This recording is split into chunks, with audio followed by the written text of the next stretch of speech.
Hello, beautiful beings. This is Mark Reed. I'm doing an impromptu stream today, so welcome to everybody. Welcome to Gur, P-Town. Michael is in the chat. Welcome. I'm just at the moment. I set up this stream last night for a specific reason, and that's because I sort of came across a news article that really horrified me and was really.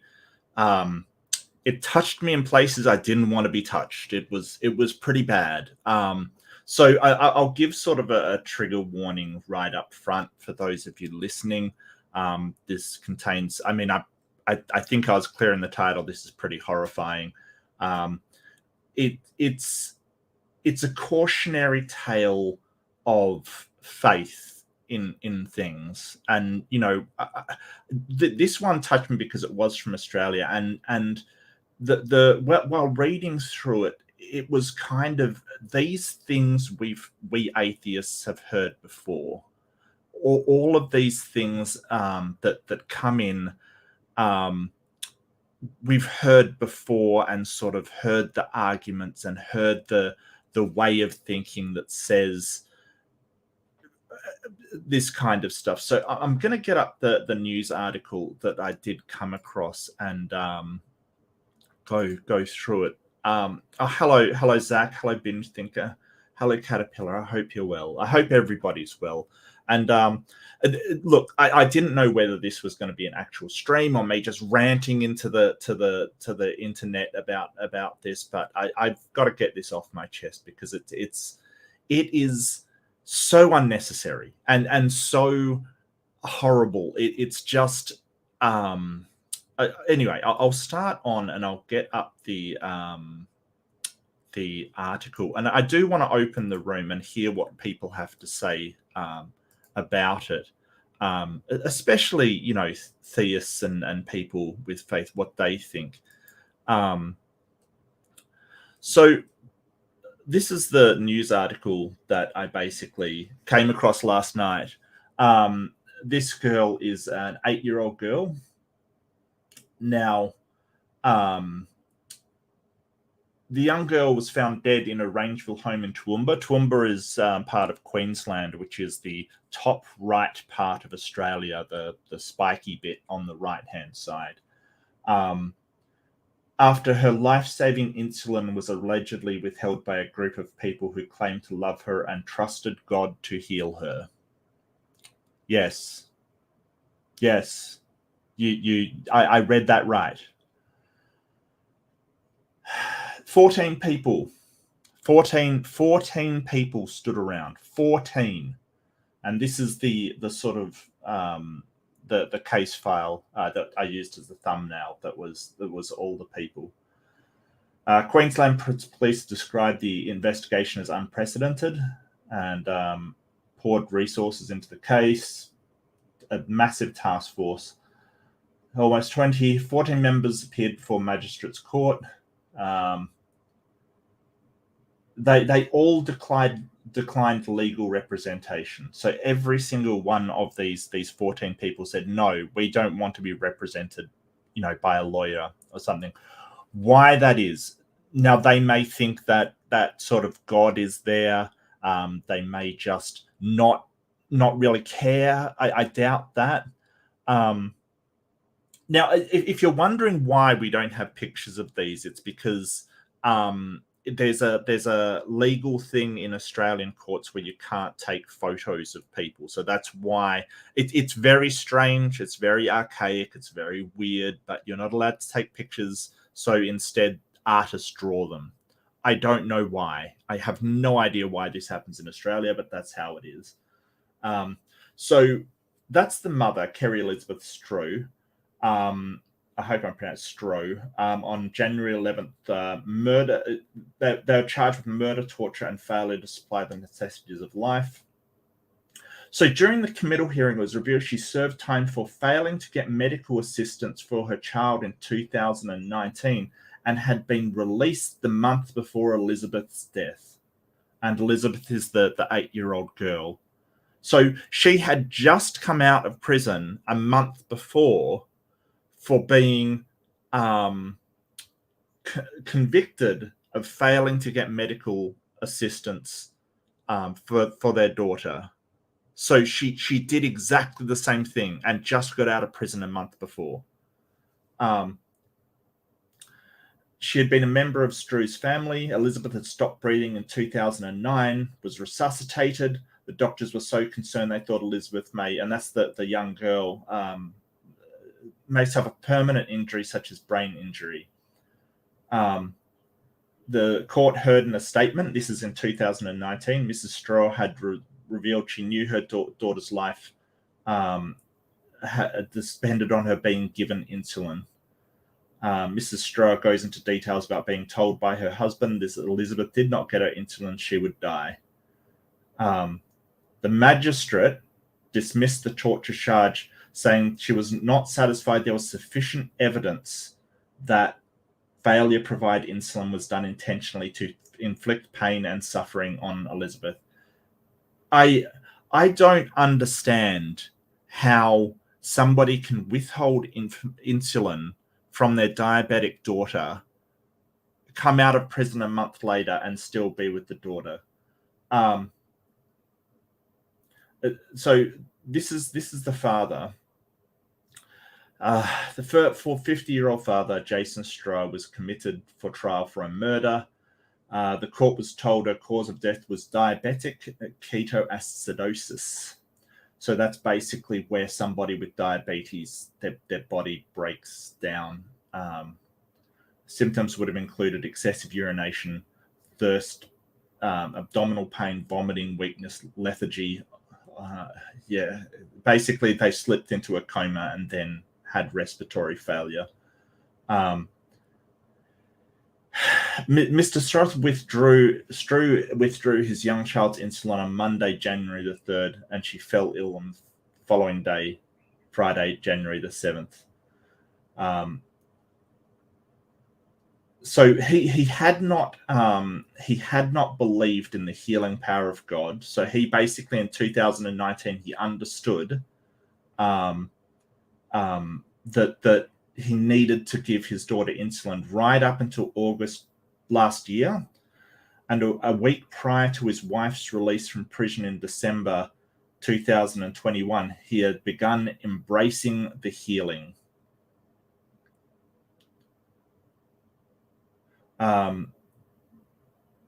During the committal hearing, another defendant, the court was told by Mr. Strew, had struggled when his daughter became ill, but had been reassured by this religious group to keep his faith. They're not charging him for torture, but definitely charging him for murder. So the brother also believed in the miracle of her rising. The evidence presented to court, he allegedly said he did not believe that modern medicine was part of God's plan and that God would heal her. He did not know why she has died, but believed his sister would walk among us again, and that would be evidence of the healing. He's pleading not guilty. So this is the religious leader. He's the religious group is known the Church or the Saints, apparently. So I want to talk about them a little bit as well. So he basically, so his religious belief here, the religious beliefs held by the community include the healing power of God and the shunning of medical intervention of human life. He's been the most vocal, of course he has. So he's been remanded on separate charges of failing to provide the necessity of life relating to the 2019 incident. And they basically charged him with murder as well. This is the wife of the religious leader. She encouraged the parents of Elizabeth Strew to rely on her religious faith rather than seek medical help when she became ill after the insulin was withdrawn. Magistrate Kay Phillipson said the evidence supported the murder charge against Mrs. Stevens and that Mrs. Stevens knew Elizabeth had diabetes and could die without insulin. Mrs. Stevens was aware Mr. Strew planned to and did stop giving Elizabeth insulin. That's the father. She thereafter went to the Strews residence to care for Elizabeth and saw and could describe Elizabeth's deterioration. These are the three sisters. So Therese, this is the eldest sister, and this is the part that the things they say, and this is what got me. The things they say, you hear it all the time. Not in this circumstance, but you hear the things they say all the time. What they're saying is not the weirdest thing I've ever heard from a Christian. It's not even the weirdest thing I've heard from a Christian this week. You hear this stuff, and so this is the eldest daughter. She told the court she believed Elizabeth would rise again and that murder did not apply as her actions weren't with malicious intent. We love Elizabeth and her family. We did not kill her. There was no hate behind it all. She had a sickness and died of it. We expect in his time, God will rise her again, and I think the charge is false and does not apply to us. So the eldest daughter is basically saying, no, she's going to come back from the dead. What are you talking about, murder? She's coming back. She's not coming back. It's incredible. It's so it's so pointless, and there is no reason for this girl to be dead. There's no reason. So in a recorded conversation, this is another one of the Stevens, Acacia, which is one of the daughters, the second oldest of the daughters, of the leader of the cult kind of thing, Acacia. Yeah, so on January 11th, Miss Stevens said the religious group didn't question when Elizabeth got sick, as was part of the trial of faith, and they trusted God would hear her. They also had 8 deleted photos, which, if you're deleting photos, do you have something to hide? Deleted photos from her phone showing Elizabeth surrounded by all of the defendants. So not only were they aware of what would happen to her, they stood around and watched it happen and joined hands and prayed, honestly believing that God would heal her, or if God didn't heal her, as the elder sister said, God will rise her again. They will rise her from the dead. This is the third daughter. She said she told police she had not expected God would take it to this degree. God did not take it to any degree. God wasn't involved at all. This is a diabetic girl dying in front of you, and you're like, well, God will save her. This is basically Jesus take the wheel. This is what this is. And she expected Elizabeth would rise again. This is the son of the church leader. Magistrate Kelly said evidence provided by Mrs. Stevens' employees and co-workers as alleged. She said, we will wean her off it. We're going to get her off that crap as soon as possible, in reference to Elizabeth's insulin. So yeah, he basically, the whole idea was of this group was that the medical doctors are giving her stuff that's bad for her. They're injecting her with this stuff, and we have the power of God, so we're going to get her off this horrible stuff and onto God's healing power. And she's dead. Like,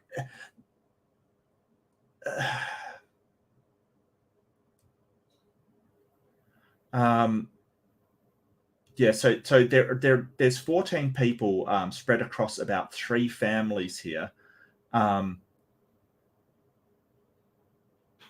yeah, they're all pleading not guilty, but they're also refusing any legal representation. This is one of the other families, Sowenfish. She sort of said, she told the father to sort of stay strong when his daughter was dying. She pled not guilty. This is the father, the husband of Samantha Emily. He told the court during this hearing that the group he belonged to followed the Bible, which didn't say anything about calling doctors. So if there is a God, he should have put in the Bible that when somebody falls ill, immediately go and get medical assistance for the person, or else these Christians are not going to do it. They're not going to do it. So I think it's God that dropped the ball there. You know, he should have put in his holy book that you call a doctor when your daughter is sick. When Elizabeth fell ill one day after her insulin was ceased, Mr. Schoenfish told police it was an unexpected development given the fellowship believed that Elizabeth was healed. The truth is the spirit and the world and the body is temporary, Mr. Schoenfish told police. Everyone dies and it does not matter. The most important thing is to serve God.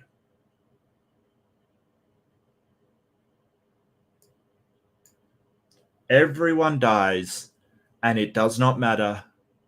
The most important thing is to serve God.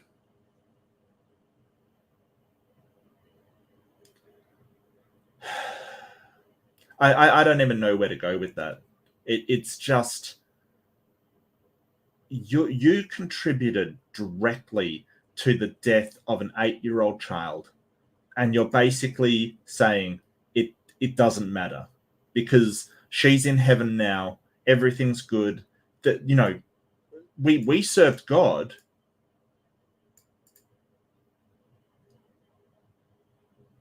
So this is the other members of the family. They've just been remanded in custody. So these are all the people, 14 people. Now, something I want to touch on is that this woman who was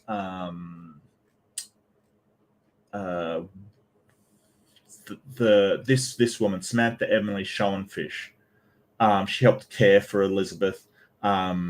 She's the wife of that guy that said that you know, the most important thing is to worship God. She's pregnant, and I don't know how.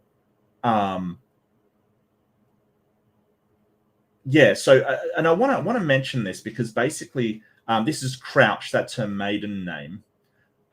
She's in jail, actually pregnant, so she's going to have a kid as well. Crouch is part of a religious group who reject medical intervention. The fundamentalist group call themselves the Saint and allegedly consider themselves the highest form of Christianity. I've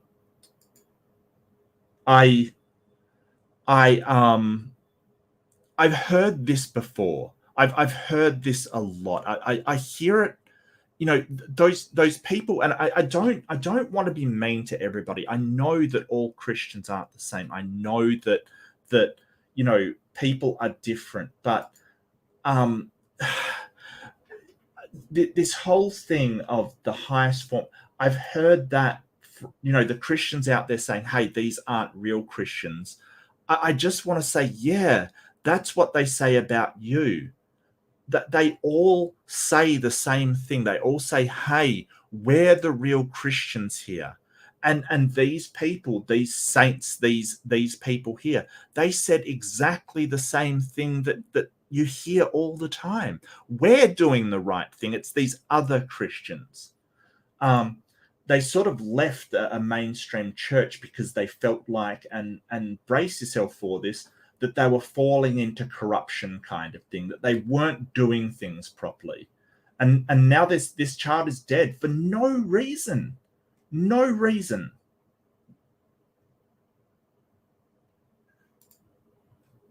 So this is an article from the first one. So in 2019, the mother of this child was arrested for withholding her diabetes medication. So this is an article about the first incident in 2019. So this is Jade, her older sister.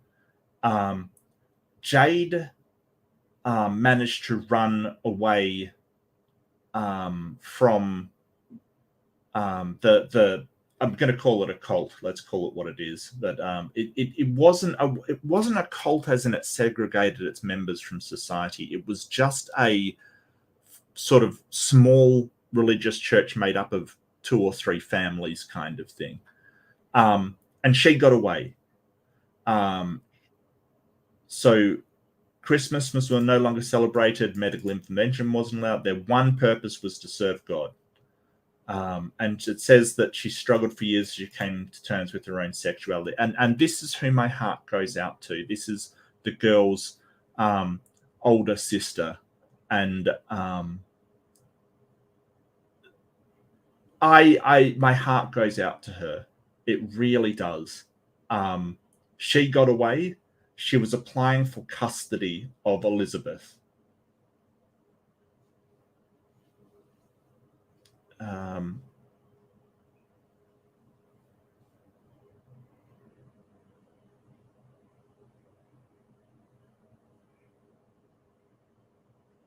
Yeah, Jade is now fined to get custody of her younger siblings, 5 children aged between 3 and 16. I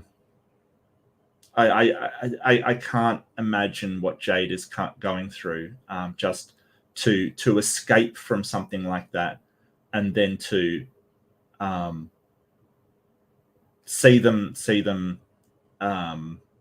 sort of go through it. Look, I've got another couple of articles. This one's from 1993 about a girl that was withheld diabetes. They withheld insulin for that one too. And this master herbalist, I probably won't go into them, but this isn't a solitary incident. It's not like this is just one thing. But I do want to open up the room, and I do want to hear what everybody's got to say about it.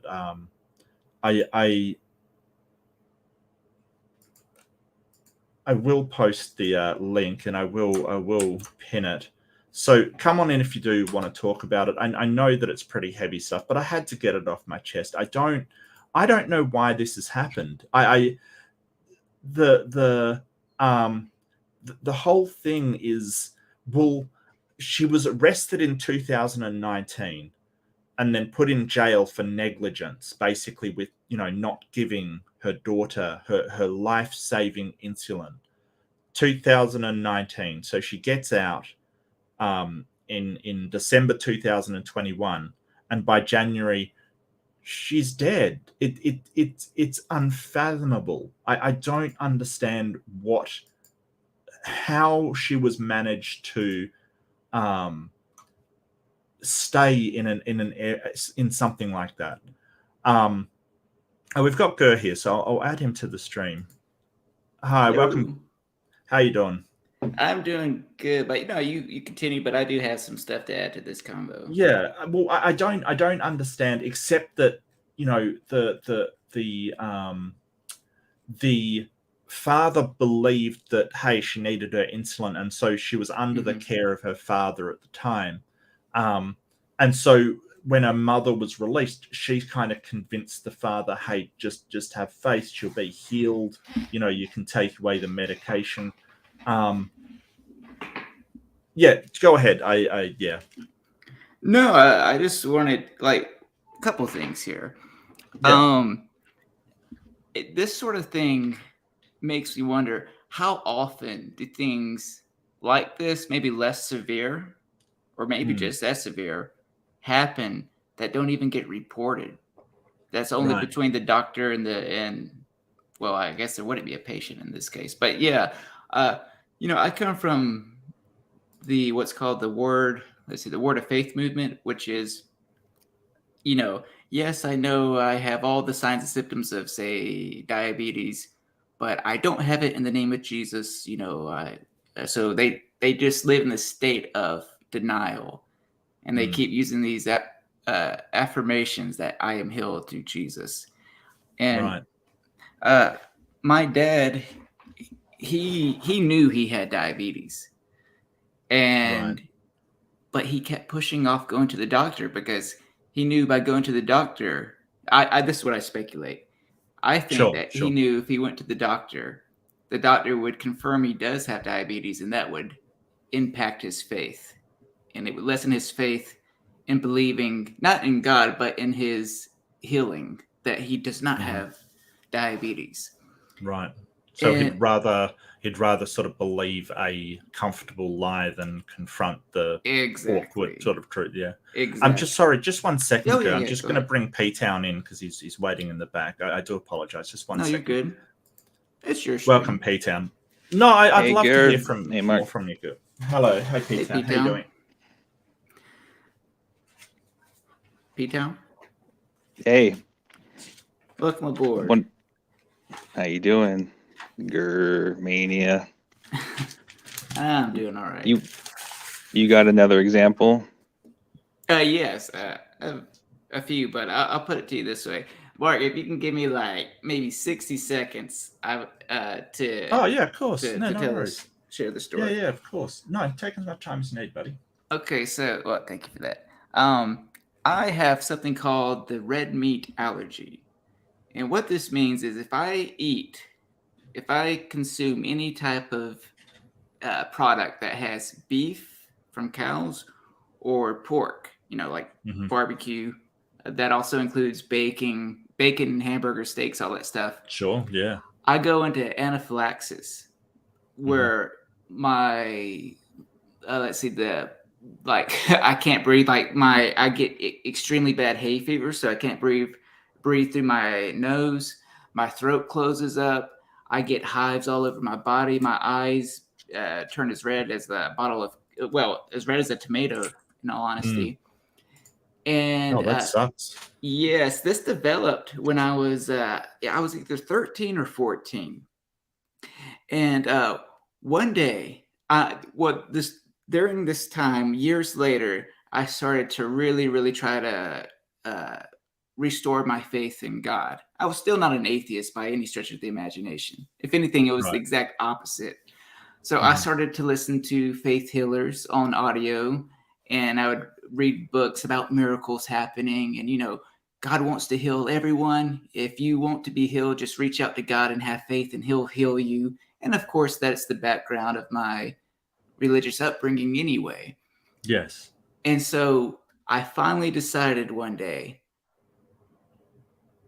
in meditating, and by meditating I mean like thinking about God and reflecting on the Bible, I finally said, okay, today's the day. So I went by and got myself a small hamburger from a fast food joint. I come home, I take out my Benadryl. Oh, that's another thing. Benadryl, if that gets in my system, as long as I can ride out the wave of not passing out or like suffocating, I can get over it. The Benadryl kicks in probably about 30 minutes after I take the medicine. So I sit on my bed. It's about 8 o'clock. I eat the hamburger. And with each bite, I'm saying, thank you, Jesus, for healing me. Thank you for shedding your blood so that I can be forgiven and that I can also be healed, not just spiritually, but physically as well. And I almost died that night, all because of this twisted, dangerous idea that God will heal you and you just need to receive your healing. Almost died because of that. It was awful. My parents were like, what happened? And I told them, I said, well, I prayed that God would heal me, and I'm still not healed. And you know what? My parents were actually proud of me. My dad was like, God must be really proud of you, son, because you took a step of faith. Oh, no. Yeah. I'm so sorry, Gert. That's... Did they try and blame you like you're not faithful enough or something? Or did you blame yourself? I It was actually a confusing time at that point, because anytime Yeah. I would hear stories about people not getting healed, me and also my parents and pretty much anyone else in this type of thought tank would just Yeah. assume, well, the person who didn't get healed just didn't have enough faith. Right. But when it Right. happened to me, I thought, there's no way I didn't have enough faith. I had so much faith, I literally risked my life for it. Yeah. Yeah. So to say I have no faith or didn't have strong enough faith just does not meet the reality of my Mm. personal experience. Yeah. So it just made me think. I was slightly depressed, or maybe I should just say I was really down after that event Yeah. for a few weeks. Oh, And completely understandable. Yeah, absolutely. and again, this did not turn me into an atheist at this point. But looking back, I think, wow, I almost died because of my Mm. religious beliefs. So it just adds to the story of the title of your Yeah. stream. And that's what you were saying about it probably happens a lot more than we realize. Right, yeah. People, because obviously you didn't report that, and you didn't, it wasn't on the news. This one was, but Mhm. yours wasn't. So Right. how often does this happen, that people take these, basically their leaps of faith over a cliff? They're so dangerous. Yeah, I'm so Mhm. sorry to hear that, girl. That's Oh yeah, horrifying. and I'm not showing that to get sympathy, but this is No, just I know. another I know. this is just another reason why I'm on YouTube as Germania, critiquing Mm. and criticizing religious belief, because it's not just people live in fantasy land. It's that this fantasy land that they live in brings real danger to the real world. Not all of Mm. them, but as we see, there's definitely a bit of them. Yeah. And I suppose, yeah, sorry, Peter, and I'll let you talk. I just wanted to, did you catch the article that I went through, No, I mate? was going to ask you, can you post that in the private or side Oh, chat? yeah, of course. I absolutely should. Sorry. Just No, one yeah, sec. you're good. That's God, you're such a professional, girl. I'm only a professional when it's not on my stream. You're so much better than me. And I've just got one person in the background. I'll bring him on quickly while there's a bit of a lull here. So I'll post that. And welcome, Bruce. But do you have any comments, P-Town? Well, sorry, I don't mean to ignore you, mate. I just wanted to hear from Gur. Oh, I don't know what to say. I mean, other than hearing that story is just really, really sad. The fact that they withheld medication to their daughter, I just couldn't imagine something like that. I guess I could imagine it. Yeah, but yeah. Sorry, go ahead. Well, I was just thinking of like I remember, you guys know my story, because I was I was an atheist, but I would try to go to youth groups and stuff growing up. One of the deaf youth group leaders told me his allergy story where he was healed, right? And that was something that he told me, and that was right before he kicked me out of the group. So right. But I have here's my view. I don't want to talk too much. I think it's not a good thing to put God into a box, whether it's saying that there's like, oh, he didn't heal me, so that's evidence against him, right? Or and I guess, sorry, where I lost my train of thought. And for me too, I have an aversion from, like, I believe in the medical and going to the doctor. I have to deal with it with my in-laws. I can get more into that, but I've also recently seen the power in the name of Jesus too. And so you said you had an aversion to going to the doctors. No, so my wife has a chronic illness, and weighing this thing with like, if someone's sick, like if my daughter's sick and they're like, oh, don't take her to the doctor, right? This is they're just going to make it worse, right? And it seems to be like this religious thing. Mm-hmm. So I have an aversion towards that mindset. Oh, okay, got you. Right. Yeah, no, I got you. Yeah. So yeah. So your in-laws actively encourage you to avoid medical assistance, and you don't like that. Is that what you're saying? Correct. I mean, of course, they wouldn't they're not 100% against going to the doctor, but they lean pretty far that direction. And I so I see some dangers in it. Yeah, sometimes. But go ahead, Bruce. Sorry. Well, but just before you do, Bruce, I do apologize, mate. I'm just going to get Knock in the stream.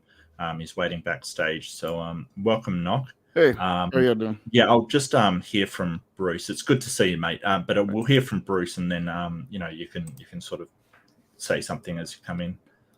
Cool.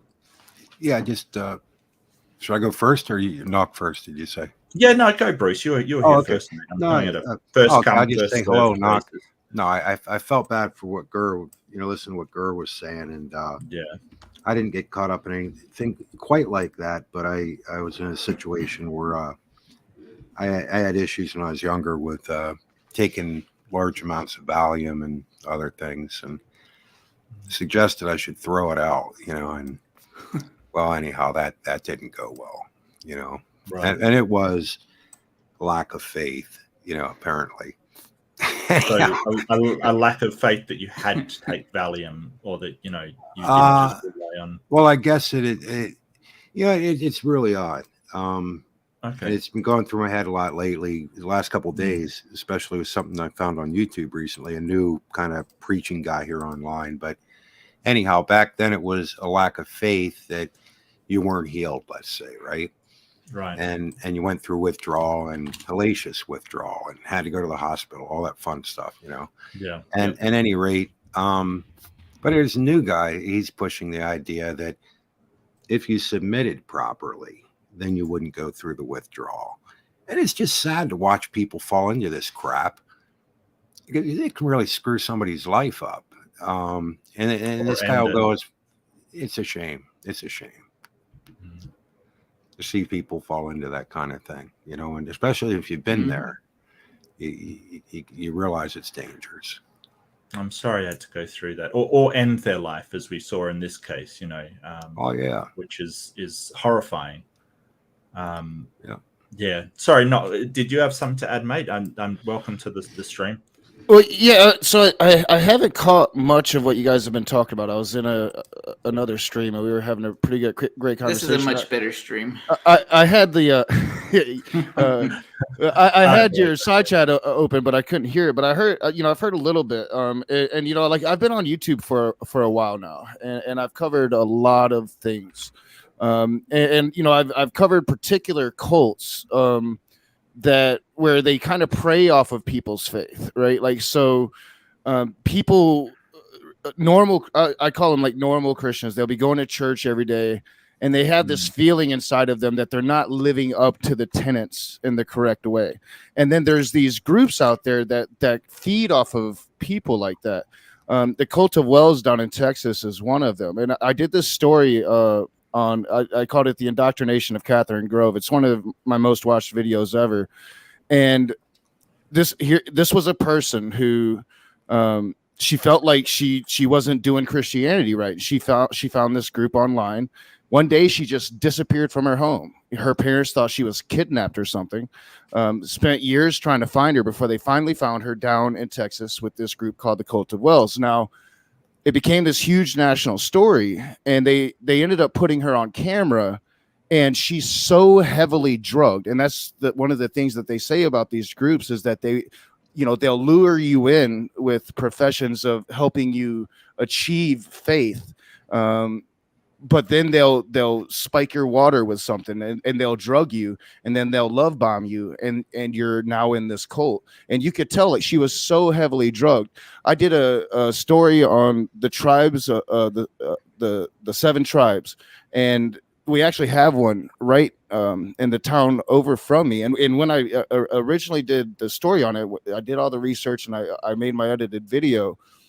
I had thousands of people reach out to me talking about several certain individuals that had come up missing, and people are still looking for them, and they suspect that they could be at the 7 tribes next to me, because what they do is they when people start looking for the people they basically kidnapped, they move them around from tribe to tribe to tribe. It's this network of preying on faith that people are capitalizing on and building their cults from. Well, this isn't sort of giving somebody drugs. It's more this family, about 3 families involved in a small church, basically withheld the insulin from a diabetic girl, and she died. But they believed in the power of God to heal her, and that even if she did die, she'd be raised again, kind of thing. So it isn't. It's not as culty as all that. Like it still is one sort of fringe Christian families. Thanks for bringing me that up, because I'd heard part of that when talking about medications and not taking medications due to faith. And there's cemeteries in Oregon, and particularly I think it's Iowa, but 2 states in particular. And this is a phenomenon. It happens all across the country, probably all over the world. But it is this rejection of medical science based on faith. And there's cemeteries full of children whose parents refuse to take them to the doctor for very serious things, and those children would die. And there's been a couple national stories on it, but not enough people know about it. But yeah, it goes along the lines with what you're saying. Like, if I were to just stop giving my daughter insulin, she's going to get very, very sick, and she's going to die. There's no religion is going to stop that from happening. Correct. Right. Just one sec. I'll just bring Simos in. Welcome, Simos. I do apologize. I've only got 6 slots as well. So, you could drop me whenever. I just came in to kind of give my personal reference, but anytime you need to drop somebody before I do that. No, it's fine. But if anyone wants to go, just tell me and we can get Michael in here. I really do want to talk to him at some point. But Simos, it's good to see you. Do you have any thoughts on what we're talking about? I do, but I don't want. I was going to just take the direction slightly off in a different one. So let's get round everybody. They should comment on what Nock had to say first before I put my 10 pence in. Does that make sense?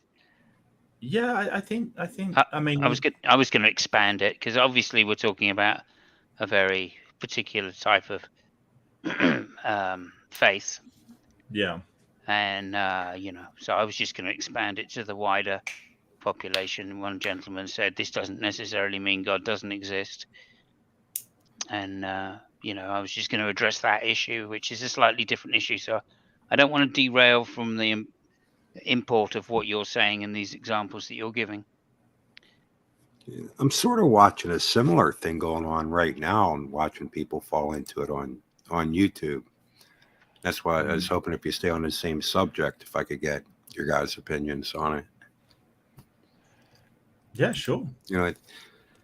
Well, the difference I'd say with this guy is he's not pushing physical healing, because I think it's something you can observe, kind of. And so what he's saying is that when somebody's saved and they're filled with the Holy Ghost, they're given a sound mind. And so what he's saying is, like, let's say somebody has, let's take it to the extremes, I guess, of severe depression or severe anxiety, bipolar, schizophrenia, that kind of thing.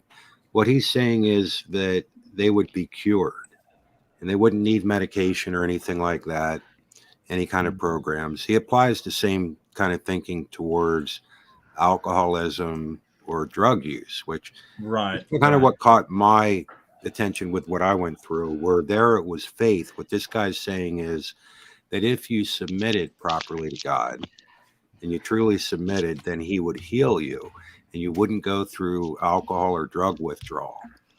And if you're truly filled with the Holy Spirit, otherwise, here's where I see it as cultish, the whole thought. But then on top of that, let's say somebody's severely depressed, or they're hallucinating, totally out of it, whatever, and they don't get healed. What he's going to say is they aren't filled with the Holy Spirit, and therefore they're going to go to hell. So I don't know. I'm wondering, is that Would you consider that a cult, or am I pushing it? Your first instinct is go, well, that's really culty and things like that. But Mhm. as I was saying in when I opened, like this isn't the most unusual thing you've heard from a Christian. And I sort of said ever, but even in the last week, I've heard weirder things, and you hear these stories. Well, Like I wanna sort of reference Gur's story, kind of thing. How Gur is a smart guy. He's reasonable. He's intelligent. He is he's not like some person that's just going to go, oh well, I'm stupid. I'm going to do this stupid thing. He's not eating Tide Pods or anything. right. Right, but with faith, and when you have this pure, dedicated faith, you can be convinced of almost anything. But you kind of have to And hunt for churches like this. I mean, it's not like, I mean, they aren't like on every street corner, is what I mean. Like, say you went into like a 20-mile radius and started looking for churches. You really have to look to find a church like Well, that. I know there's plenty of them out there. I was in one, but I would it's say not- the mentality's there though. Like Yeah. I've seen it a lot with like alcoholism.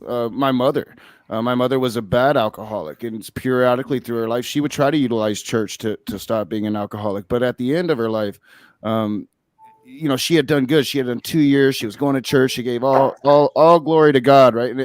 But my family had approached her and had made her think, if you just believe in God, God is going to take this away from you. Well, of course, she eventually relapsed. It led to her very early death. And I think it's this mentality a lot of Christians have. And I'm not saying that they're trying to be harmful, but they will often tell you, like if you're an addict or if you're a drunk, or like for me, I can't tell you how many times my dad told me if I was struggling to get a job or something, well, if you just found Jesus again, things would be so much better. I think that mentality is really normal. and as P-Town said, like his sort of family-in-law, sort of they push not going to the doctor, if I heard him correctly.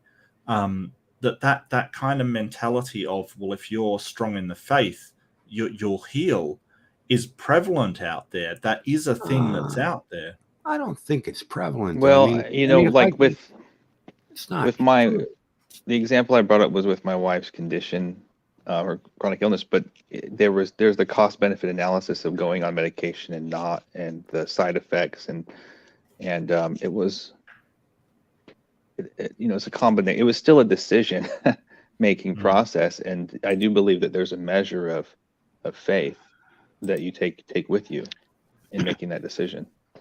But don't you think it's like sort of, so if you're sort of willing to believe in the power of God to heal, like just say you'd been brought up in that P-Town, wouldn't your parents' family, what they're sort of suggesting, wouldn't that be dangerous to someone who wants to believe that strongly? Could it be possible that you would listen to them and go, yeah, if my faith is strong, I don't need medications, and I don't need vaccines, and I don't need these Right. scientific things? Well, I'll tell you, they're also the first people to be by people's side, right? When they find out that they're sick, and they're in the hospital praying for people, they're taking people to the hospital. They're the ones who meet parents at their doorstep when they found out that they passed from a driving accident, right? So there's a lot more to it. What I have, there was an example that might be related. There was a lady that I actually gave a car to because they needed a car. So that's how I knew them. It was a family. The mom got cancer. The prognosis was, hey, with treatment, you'll live, 6 months to 2 years. And they decided to do no treatment, and she lived 6 more years. And that's a recent example. Yeah, but P-Town, like the story that I brought up, that the entire two or three families were there while the child died. The idea that, well, they're going to be there has nothing to do with providing medication or not. When somebody needs that medication, it doesn't matter that you're sort of praying over them. That doesn't do anything. the whole point is that you can be there. This girl's family was there for her 100% of the way, all throughout it, and she still died. That doesn't matter. What she needed was medical treatment, not the people being there. I understand and, this you know, example. You're right. This example, that's a really, I mean, it was diabetes. It's treatable. The right. example I'm giving that just recently happened, just to counter, the other side of it, is it was 6 months to 2 years with medication that's going to make you feel like you're dead, or to just not do it, and she lives six more years. So I was just trying to give you an example. There's different situations. Hang on, that is a different situation. Well, Okay. hang on, Peter. Would she have lived 6 years, do you think, with medication? Yeah, I Or don't longer? know. I don't know. It's if you look at it from a non-theistic view, I guess you would say, then you would say yes, right? Maybe longer. Well, I don't know. Right? I don't know. I don't know. That's the point here. The doctors Right. don't know either. They're giving their expert opinion. That doesn't mean that that's necessarily the way it's going to go every single time. But again, the point, I think, faith didn't have anything to do with her living 6 years, though, did it? Well, I would say that it very well might have. How do you tell? I don't know. I'm not God, guys. But I mean, they literally. I thought you were. Come on, Well, Peter. do you think she would have lived if she'd been? Do you think if she'd been, say, not quite if she'd been a true believer, she would have completely had remission, or? I think you're, I think that there is power in prayer. Like prayer, it can be like the heavy artillery for Christians. I don't think that it's just if you have complete faith. Is not what I would describe it as, but it can certainly lower your blood pressure, and that can help your immune system. Yeah. If you look at it from your perspective, without God, but I've seen the power of prayer in some cases, not always, by far not always. Right. So in these cases that you've seen it, are they true believers? I don't know. Okay, so I can't see in their heart. I don't judge them if they're true believers or not. Well, how I don't can you do say that. that it's prayer that did anything then? I'm just seeing a correlation. Right. How can you say that if you don't think that they're true believers? You can pray for. I can pray. I can have a prayer army pray for you too, and then you could be healed of something. And I don't know. I don't know. I guess, Peter, the problem here that I'm seeing is sort of, it's called a Texas sharpshooter. It's basically when somebody counts all the hits and they ignore all the misses, basically. So, yeah, it is a form of confirmation bias. So there's a lot of instances, way too many, where the power of prayer doesn't actually work. Like sometimes it's this 8-year-old girl. Would it be possible? Right. I'm just concerned that maybe, as far as balance, kind of in this, it just seems when I had brought up the idea that most churches don't think like this. I'm not sure. Like what I'm trying to say is basically that you have to really search for churches like super charismatic. Yeah, I don't look. You don't want to hear what in the middle. Well, we were just in the middle of talking about something. I was just sort of making a point about the Texas sharpshooter. Oh, no, I know. Yeah. Am I interjecting? I'm sorry. No. That's okay. It's just, we can get to that fallacy in a minute, Bruce. Yeah, we can talk about. I know. I tried to cover it earlier, and I didn't think it was accepted well. But go ahead. No. I get what you're saying, and we can sort of talk about the sort of how widespread these types of beliefs are. I think you're saying. I think the way that you sort of phrased it was you've got to search far and wide to find a church like this, and I don't think that's necessarily the case. No. As Michael put in private chat, just let me finish. Let me finish. Go ahead. Just as Michael put in private chat that Christian Science, Jehovah's Witnesses, and to a lesser degree Pentecostals, they all support sort of similar claims, like they might refuse blood infusions and things like that. And there is this idea out there, and I've sort of encountered this in my own research, that people getting sick in some of these very mainstream churches is a lack of faith rather than sort of, a medical issue, especially mental health and things like that. Like, there is a serious underreporting of mental health issues because Christians see it as a lack of faith instead of a mental illness that needs treatment. Is it possible we could talk about it a little bit? Yeah, sure. Although I was sort of talking to P-Town about the Texas sharpshooter, that if you ignore all of the times where prayer has failed, which I might add, like, prayer fails all the time. There's tons of things that happen that you go, well, tons of people prayed for that not to happen. Like, tons of people prayed for these horrible things not to occur, and they still do. But, in the one or two circumstances that you see that you go, oh, well, people prayed and then that came true, you're counting those, even though that could not that happen as just chance. No, I agree with you. I think that it could happen by just chance. And in the beginning, I was trying to explain, I think it's important to not put God into a box either way.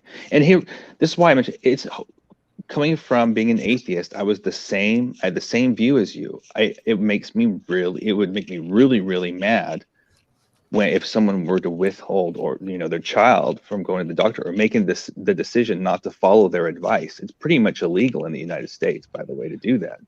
You can get your kids taken away quickly. But so for me to admit to you guys that I've seen the possibility and believe that in the power of the name of Jesus is it's small. There's a small part of me that still is a little embarrassed, and I'm embarrassed to admit that as well. I mean, it runs deep. I get it, but I have I do believe that there is. I can't put God into a box either way. Well, to kind of hone in on your point, Mark, to get it specific, like if there was any power in this prayer, I'm not going to say that there's not power in your God belief, but like if there was any power in this actual prayer, you would think, as Mark was suggesting, with events where people galvanize and mass prayer ensues. Like, let's talk about like any school shooting. Every time there's a school shooting, after there's this whole 3-day period where nearly every Christian in America is sending out thoughts and prayers, and yet nothing ever happens for it to change. And in fact, most of those people sending out those thoughts and prayers are the ones electing politicians to stop from doing anything about gun violence in schools. It seems to me like if there was any power in prayer, that would be something we would be able to falsify. We would be able to test. That would be very easy to do so, but it's not done. There's no evidence for it. And there's another thing. My grandmother was on her deathbed, well, close to her deathbed. Got the diagnosis. I forget what type of cancer it was, but only given a certain amount of time to live, less than half a year, I think. And her being from the same background as my family, tried to reject it in the name of Jesus and went out and bought a brand new car, and was not able to. Didn't even live probably 6 months after purchasing the new car. So there's other aspects of it too. Not only are the children at stake, or the person who's the believer, but also the financial stuff also gets thrown out the window as well. At least it can be. Right. At least in the case of my grandma.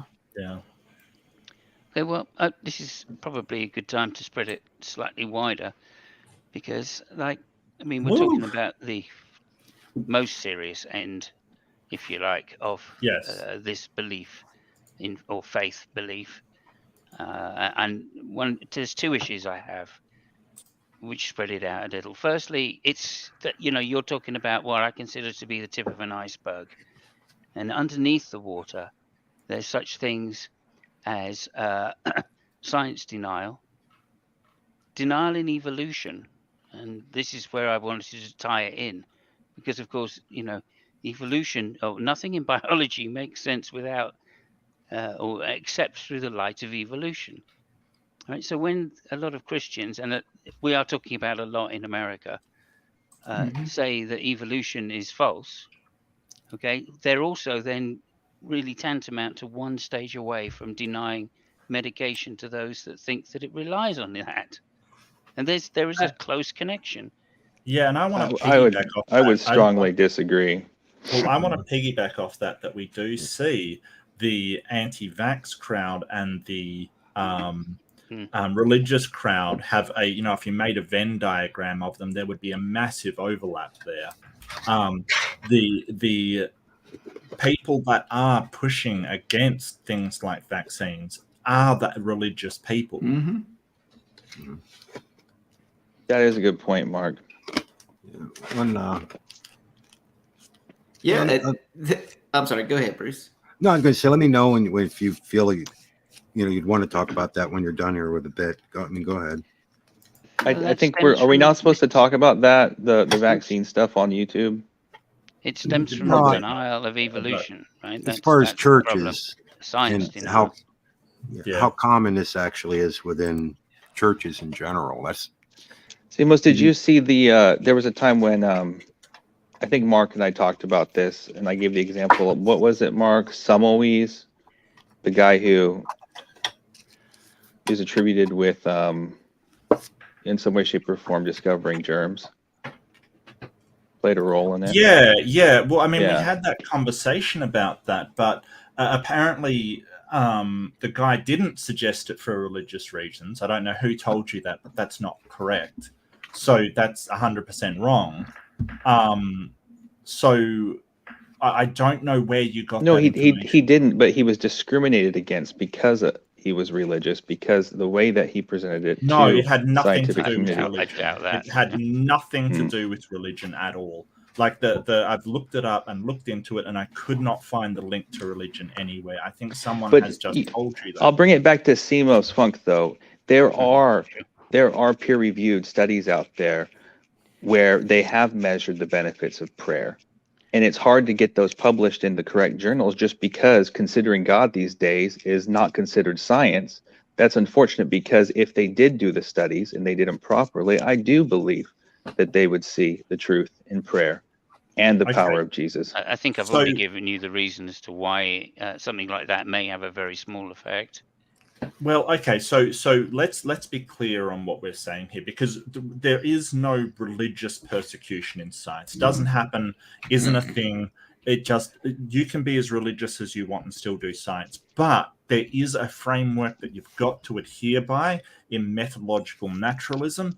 You have to use the tools that you're given in science, which is natural tools.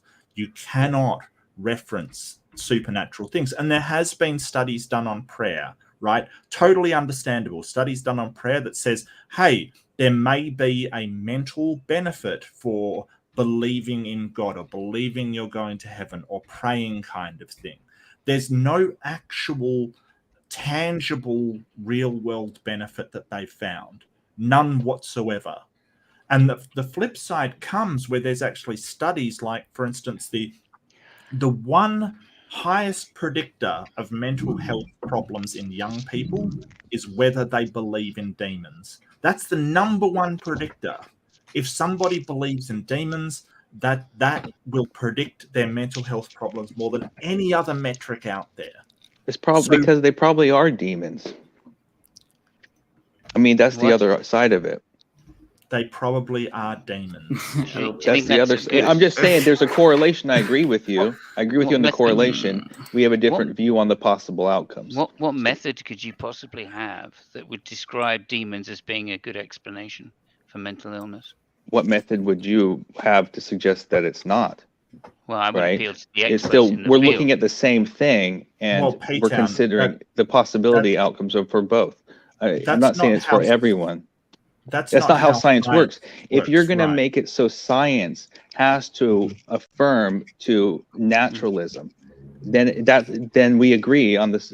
Then you agree with my point. You're not going to see. You can't actually go and study these things and see the truth if you're going to put God in a box like that. So he can't be a part of science. I want to clarify something about science, right? So it doesn't preclude, so it's called methodological naturalism. It doesn't preclude necessarily ending up at a supernatural explanation like demons. It doesn't preclude that. What it does preclude is using a supernatural thing as the starting point, or you Right. We agree with that. That I agree with you. That's the problem. Using supernatural things as the methodology, how you arrive at that conclusion.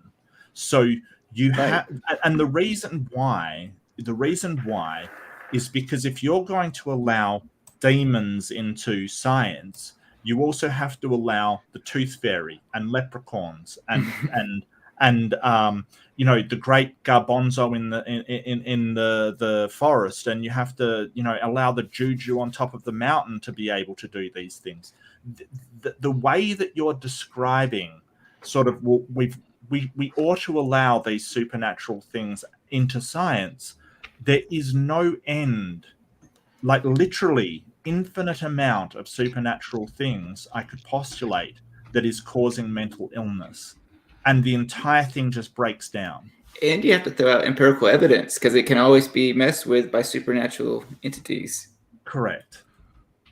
Well, yeah, and like Piton, if you don't like science, you know, or you don't want to go from the basis of science, just go from the basis of reality, right? Like, you know, demons was a very archaic thought for maybe why some of these things were happening, but we've studied the brain.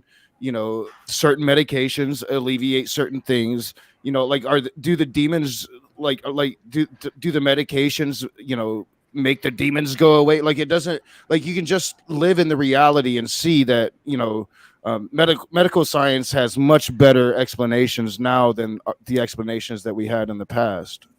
Knock, is that you talking? I can't tell. Yeah, that's me. Okay.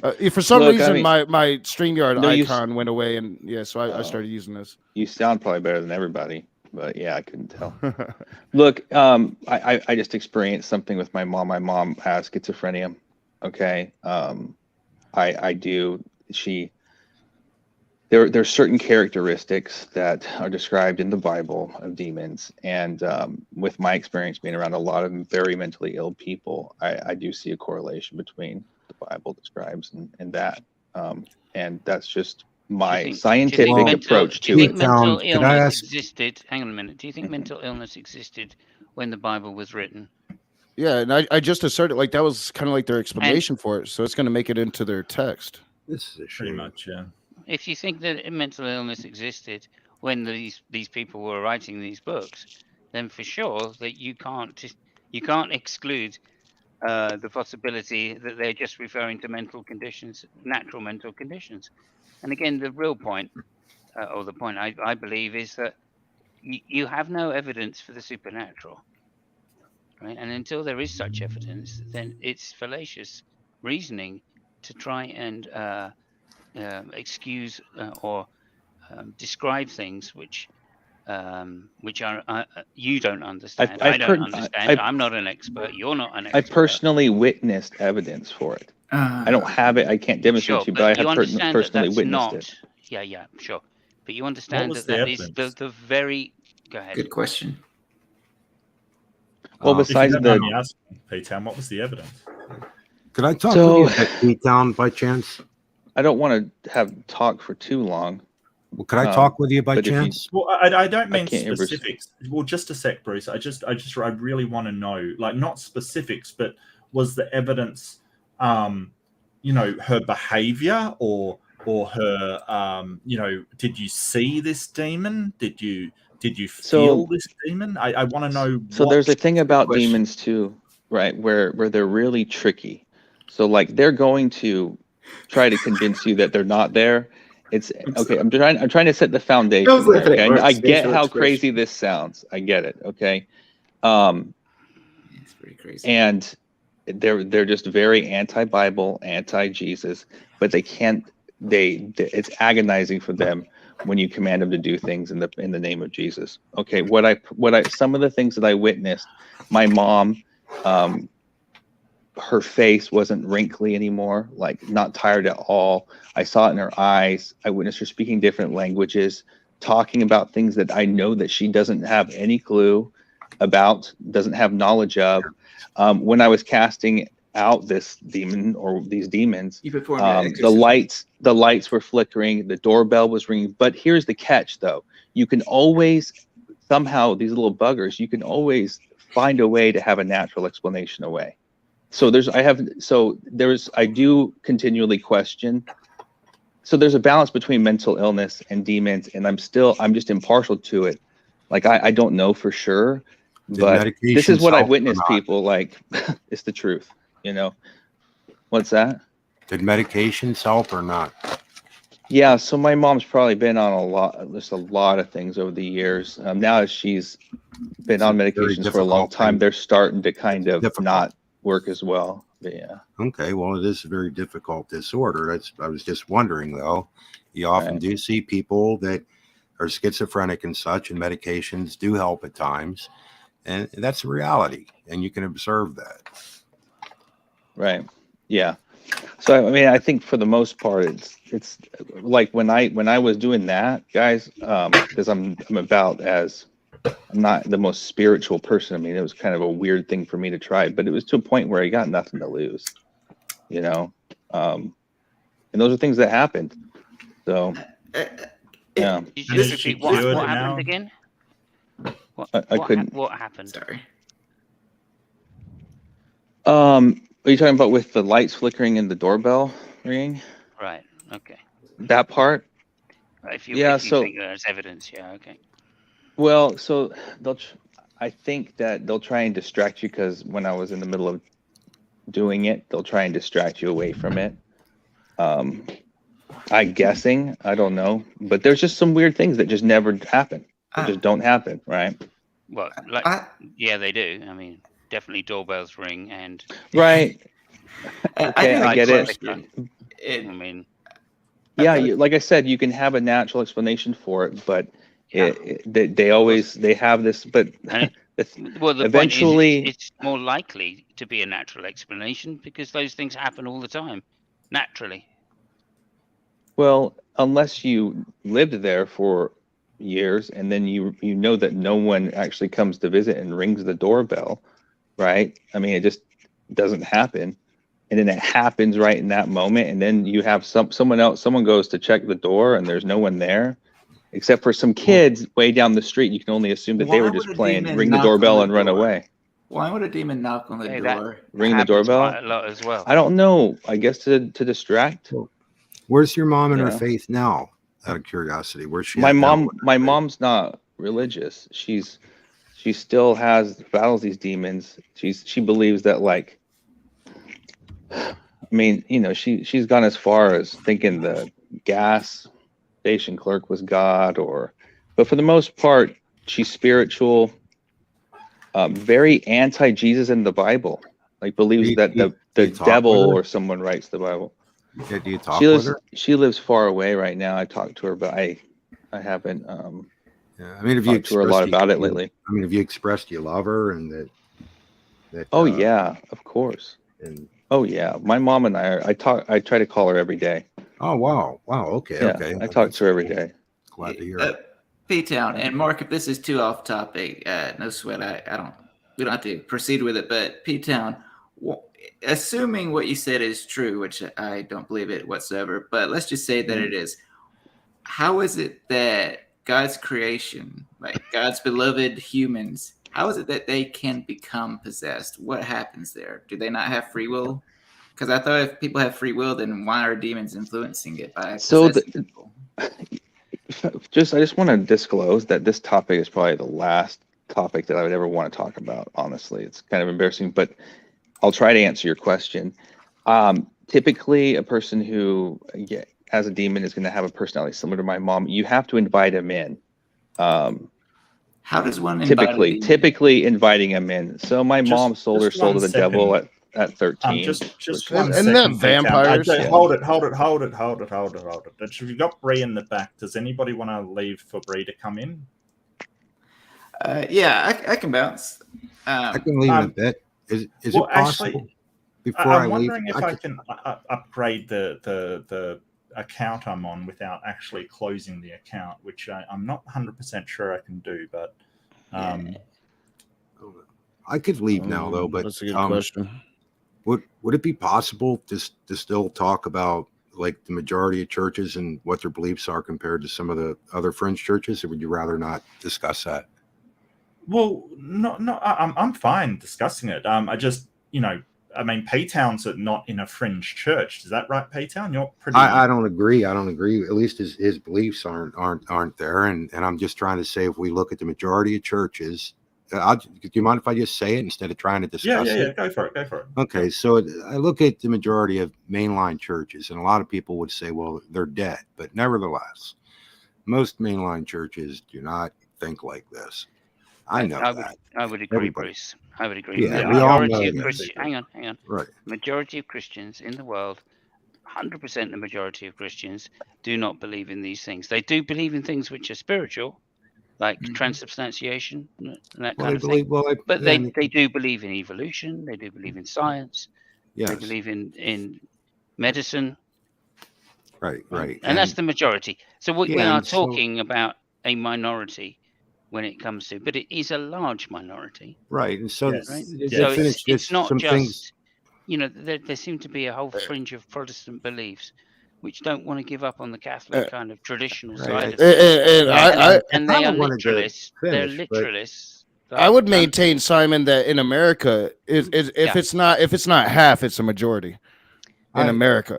The majority of what? Majority of what? People falling more in line with these beliefs, maybe not on a major level, but like I said earlier, it's just kind of like ingrained in them in every church they go to. Like, if you just like to actually like Jesus would just, Jesus will take that alcoholism away, but Jesus ain't going to do it. I think that's very common here in America. No, let me, that particular example. I think there's a lot of Alcoholics Anonymous that try to replace the alcoholism, at least in the initial stages, with some other belief system.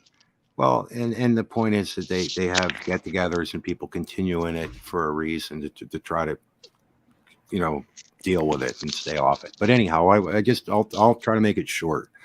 So you have all these mainline churches, then you have evangelical churches, which can obviously go a little bit charismatic, Pentecostal, whatever, but the majority, come on, they're going to take you to the doctor if you're sick. If somebody needs to go to the psych ward, they're going to go there, whatever the deal is.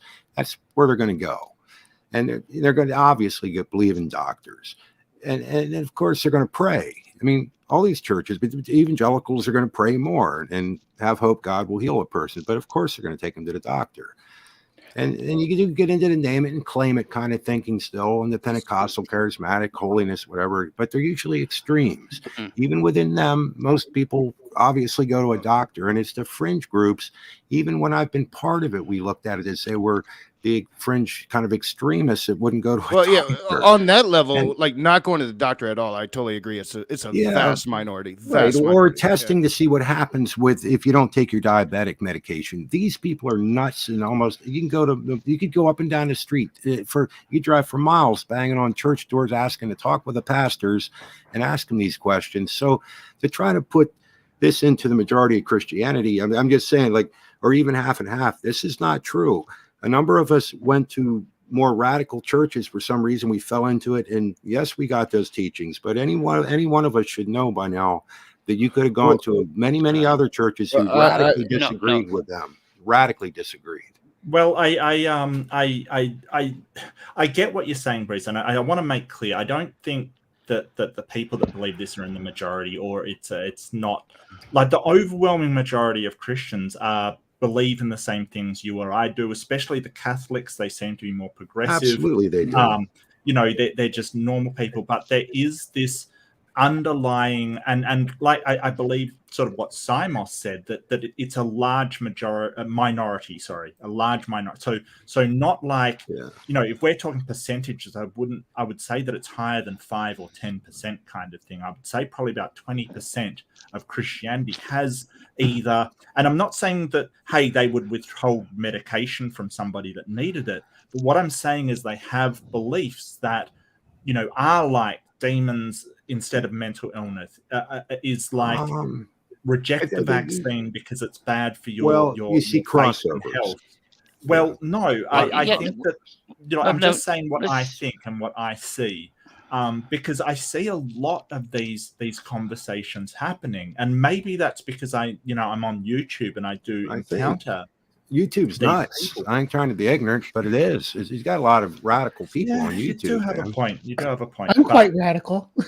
Yeah, I'm being welcome, honest, man. I Bree. mean, I've been around I'm- churches most of my life, and I mean, YouTube is beyond normal churches. Like people in churches Yeah. don't fight all day. I mean, this particularly the don't great do this debate crap. community is self-selecting, and YouTube in itself, right. at least content creation, is self-selecting. It's certain types of people like to do it, and Self-policing too.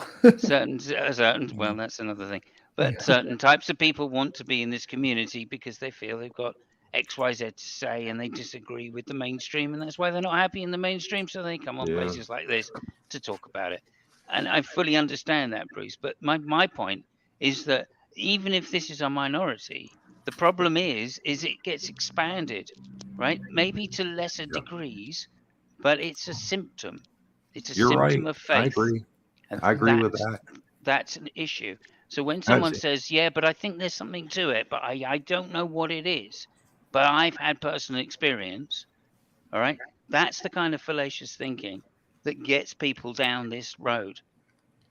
Yeah, Yeah, and it's a it's good. Can I- It's can a I answer- motivator. It's a motivator to get them down this road. It can be. Yeah, it can. Go ahead. Can I answer Gur's question from a while back? Yeah. Sorry, P-Town. He was asking about.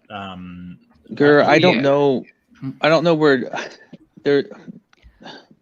Like, I'm not an expert on this, Gur, but there's disembodied spirits. I think sometime during Noah's flood, for some reason, that just don't have a body, and in somehow, way, shape, or form, they're associated with the abyss. And I don't know. They just kind of roam the earth and seeking embodiment. Let me ask one I don't question. know why. Pete-Town. though. One question, But that's Pete-Town. Let what me I just think- get I one think it's question that. in for you. Yeah. I just want to know this. What do you Very think of the Greek. Book of Enoch? Just tell me. What do you think? I of don't the know Book of yet. I don't recall that I don't in the know yet. Bible. Well, It let me isn't- just well, let me depends just on Let what- him go here. answer, Let me just see where it is. Bruce, let him answer. P-Town, go Okay, ahead. What do you so think of the I Book of use Enoch? I think the Book of Enoch is a helpful tool to kind of see how things might be written, because I think it was found along with the Dead Sea Scrolls or whatever, but you can use it. I actually think that there's some truth in it, but I can't hold it to the same. Is veracity the right word as the, And what? as the Okay, Bible? so what do you So think far, of that's my Nephilim? view. All right. So what do you think of Nephilim and their offspring walking about? Yeah, are you talking about the Right, Nephilim? Like, so- what are you talking? I don't remember what you said being in the Bible. I'm talking just about trying to see where his spirits, head's though. at. It's That's about all I'm Enoch. trying to Yeah. figure Spirits out. are different than Nephilim. Yeah, I'm no, just that's what trying to like. figure out. All I wanted to know is where his head's at and what's in. Well, they're kind of the same, possibly, in this sense. Like the Nephilim that were destroyed could possibly be the disembodied spirits. I'm not sure. Okay, so some Um, people could be hybrids. Do you think that's the case? Yeah, I Oh, think of that's a course it's major reason why God flooded the earth. Well, I yeah. think we understand what's going on. I understand now what's up. So anyhow, sorry to hear that. I don't understand. Damn. I wanted to talk That's more not about good. the demons Not good. itself, Okay. if I could. Yeah. Like, That's some really Yeah, dangerous go, thinking. Bree. But yeah, go ahead, Bree. So you were talking. I was yammering in the side chat. I don't know if you saw it, P-Town, about the demons. When you mentioned that they were with the name of Christ, which is not really a name but a title for it, means that the anointed one. They put the oil on his forehead and whatnot. Anointed. If you say anointed to a demon, and does it have to be in a specific language in order to cause them to run away, or? I'm not like an exorcist, but so I and I don't really think this is my assumption that going into the whole oil and lighting candles, anything that's necessary. I'm wondering because where are you getting the impression that demons are going to run from the name of Christ? Because there's other cultures that have demons too, lots of other cultures. Just because we're in the U.S. and we see the Christian culture here in demonic possession is part of Hindi tradition. It's part of tradition, Japanese tradition, traditional Chinese They're Oni. there's so many different little sects of it that they just call it traditional Chinese. It's the third most popular religion in China, and China's got a lot of people, and there's a lot of demonic possession over there too, and they have their own rituals and methods for dealing with these, and it's the same sort of symptoms that you see when we talk about demonic possession. You have the person reacting very much the same way. It's a psychological condition that they're putting cultural applications on to go through this psychodrama to try to bounce out, because they didn't know how, when these things first started, in the early days, no matter what corner of the world, this has always been a phenomenon that happens with people in their psyche, and we had to come up with ways to deal with it. We didn't know, it's rituals, trying to figure out what ways I can appease the whatever deity to make my loved ones stop having these convulsions and having these episodes. So it's a cultural reflection on how they go through it and what steps they take to challenge the demons or to try to mitigate them, whether they claim to be killing them or driving them out or just healing the person. It depends on what culture it is, but it's the same phenomena in these same ritualistic behaviors that we've developed in order to respond to them. I'm sorry, I'm long-winded. No, you're okay. I'm not equipped to answer that, but because there's a lot of unanswered questions when it comes to different cultures and different languages. But it's anthropology, right? I mean, it's the study of human cultures and how we react to things, behavioral psychology. Me and Mowdy were talking about that a couple weeks back. So if you didn't see, part of my specialty was in cultural psychology. Oh, so this should be something you're like able to talk about and have a level of understanding on, right? Yeah. Okay. Yeah, so, I learned about how if people who live in the northern parts of Alaska, it's actually healthy to run naked once a year, leave the cabin, just lose it for a little while. Oh yeah, they have their demonic possession too, the Wendigo or whatever. Yeah, that's a loose definition of healthy. Well, I mean, there's a swim that people do naked over here, kind of thing, like a polar bear plunge and stuff like that. Yeah, it's the middle of winter kind of thing. Like, it is the middle of winter. I do want to say, Bree, if it's so, isn't it? It's nonsense. If it's something like epilepsy. If it's epilepsy, it's like cathartic, maybe, but it's not healthy in the sense that medicine is healthy. Right? That's what's concerned with health. Go ahead, P-Town. Do you think if somebody went to a doctor and said, "Oh, I'm really suffering from XYZ," that they're going to go, "Oh yeah, just go and swim naked. That'll sort you out a treat." Okay, Simos. For a start, it's exercise, right? That's one. Sure. Number two, sort of the effect of cold on your capillaries and things like that has been well demonstrated. So no, it's not going to cure fucking cancer, but yeah, it's perfectly healthy, and maybe there is a mental health component to it as well. No one is saying that it's going to cure your bunions or something. It's a social behavior anyway to go participate in something like that, which is going to stimulate the parts of your brain that enjoy social interactions with other adults, especially if you're naked. If you're naked, it's going to stimulate all kinds of parts. This is how superstition gets going. I'm sorry, there is a small component to it that may help one at certain times. Yeah, okay. Simos, that's nothing to do with the actual benefits of what it actually is. No, let me finish what I'm saying. There's nothing to do with the benefits of the actual activity at that particular time, is it? It's to do with other things, like you're saying, the cold. That's like saying a cold shower. If you think that helps, then fine. Simos, this is like saying, well, exercise is healthy. And then you saying, well, that's how these things get started. You're going to think that cancer is cured by going and exercising. No, it's just a healthy thing to do. I can say going out to having coffee with people is a healthy thing to do. It's good for my mental health. It makes me feel good. And you can say, well, that's how these superstitions get started, isn't it? Next thing you know, when you get, pancreatic. You're not really accurately describing. You're not accurately describing the situation. No, it's not the same argument, Mark. No. It's exactly. No, it's not. You're saying if you get together with a load of people on a particular day and go out and swim naked in the cold, then that's what it is. No, Wait, it's not to hold do on, with getting together Silas. with a particular group of people and swimming naked in the cold. That's not what it is. Go and take a cold shower, you'll have the same result, and then go and have a coffee with some friends, exactly the same result. If every October 31st you dress your kids up in costume and go around ringing doorbells and you interact with your community and it's psychologically healthy for you and it's good to carry on the cultures and traditions of your forebears and things like that, and that's good for you and good for your family. It's not spreading the superstition that Halloween, that there's spirits that are going to come out and well, it is though, isn't it? Some people think that that's the case. There are some people that do. There's people that Right. and that's what I came here to talk about. Now we're going down Simon, this were rabbit you at hole. the beach? Were you at the beach and got like accosted by naked people? Who hurt you? Like seriously? Anti-polar bear. No, I'm I sorry, am polar saying, bear. and I will continue to point out, this is the tip of the iceberg. And further Oh, this down, is- under the water, in the cold, freezing water where people are swimming naked, there are just as many ridiculous superstitions, right, which hurt people. Because they Look, lead you to the apex. Okay. So this is a classic slippery slope argument that if we believe that going out and socializing and doing things, I didn't say that. Well, this is what I'm describing. So just because people think, hey, it's healthy for me to once a year go out with people I enjoy company with and dive into the water buck naked. Healthy's not the word. No. There's people that socialize once a week. You know, I probably agree with Silas maybe on this one. Is it healthy to go on a hayride every September? I mean, there's definitely benefits to the differentiation. There's definitely benefits to cold showers, and that's not what's going to keep you healthy in good order. No.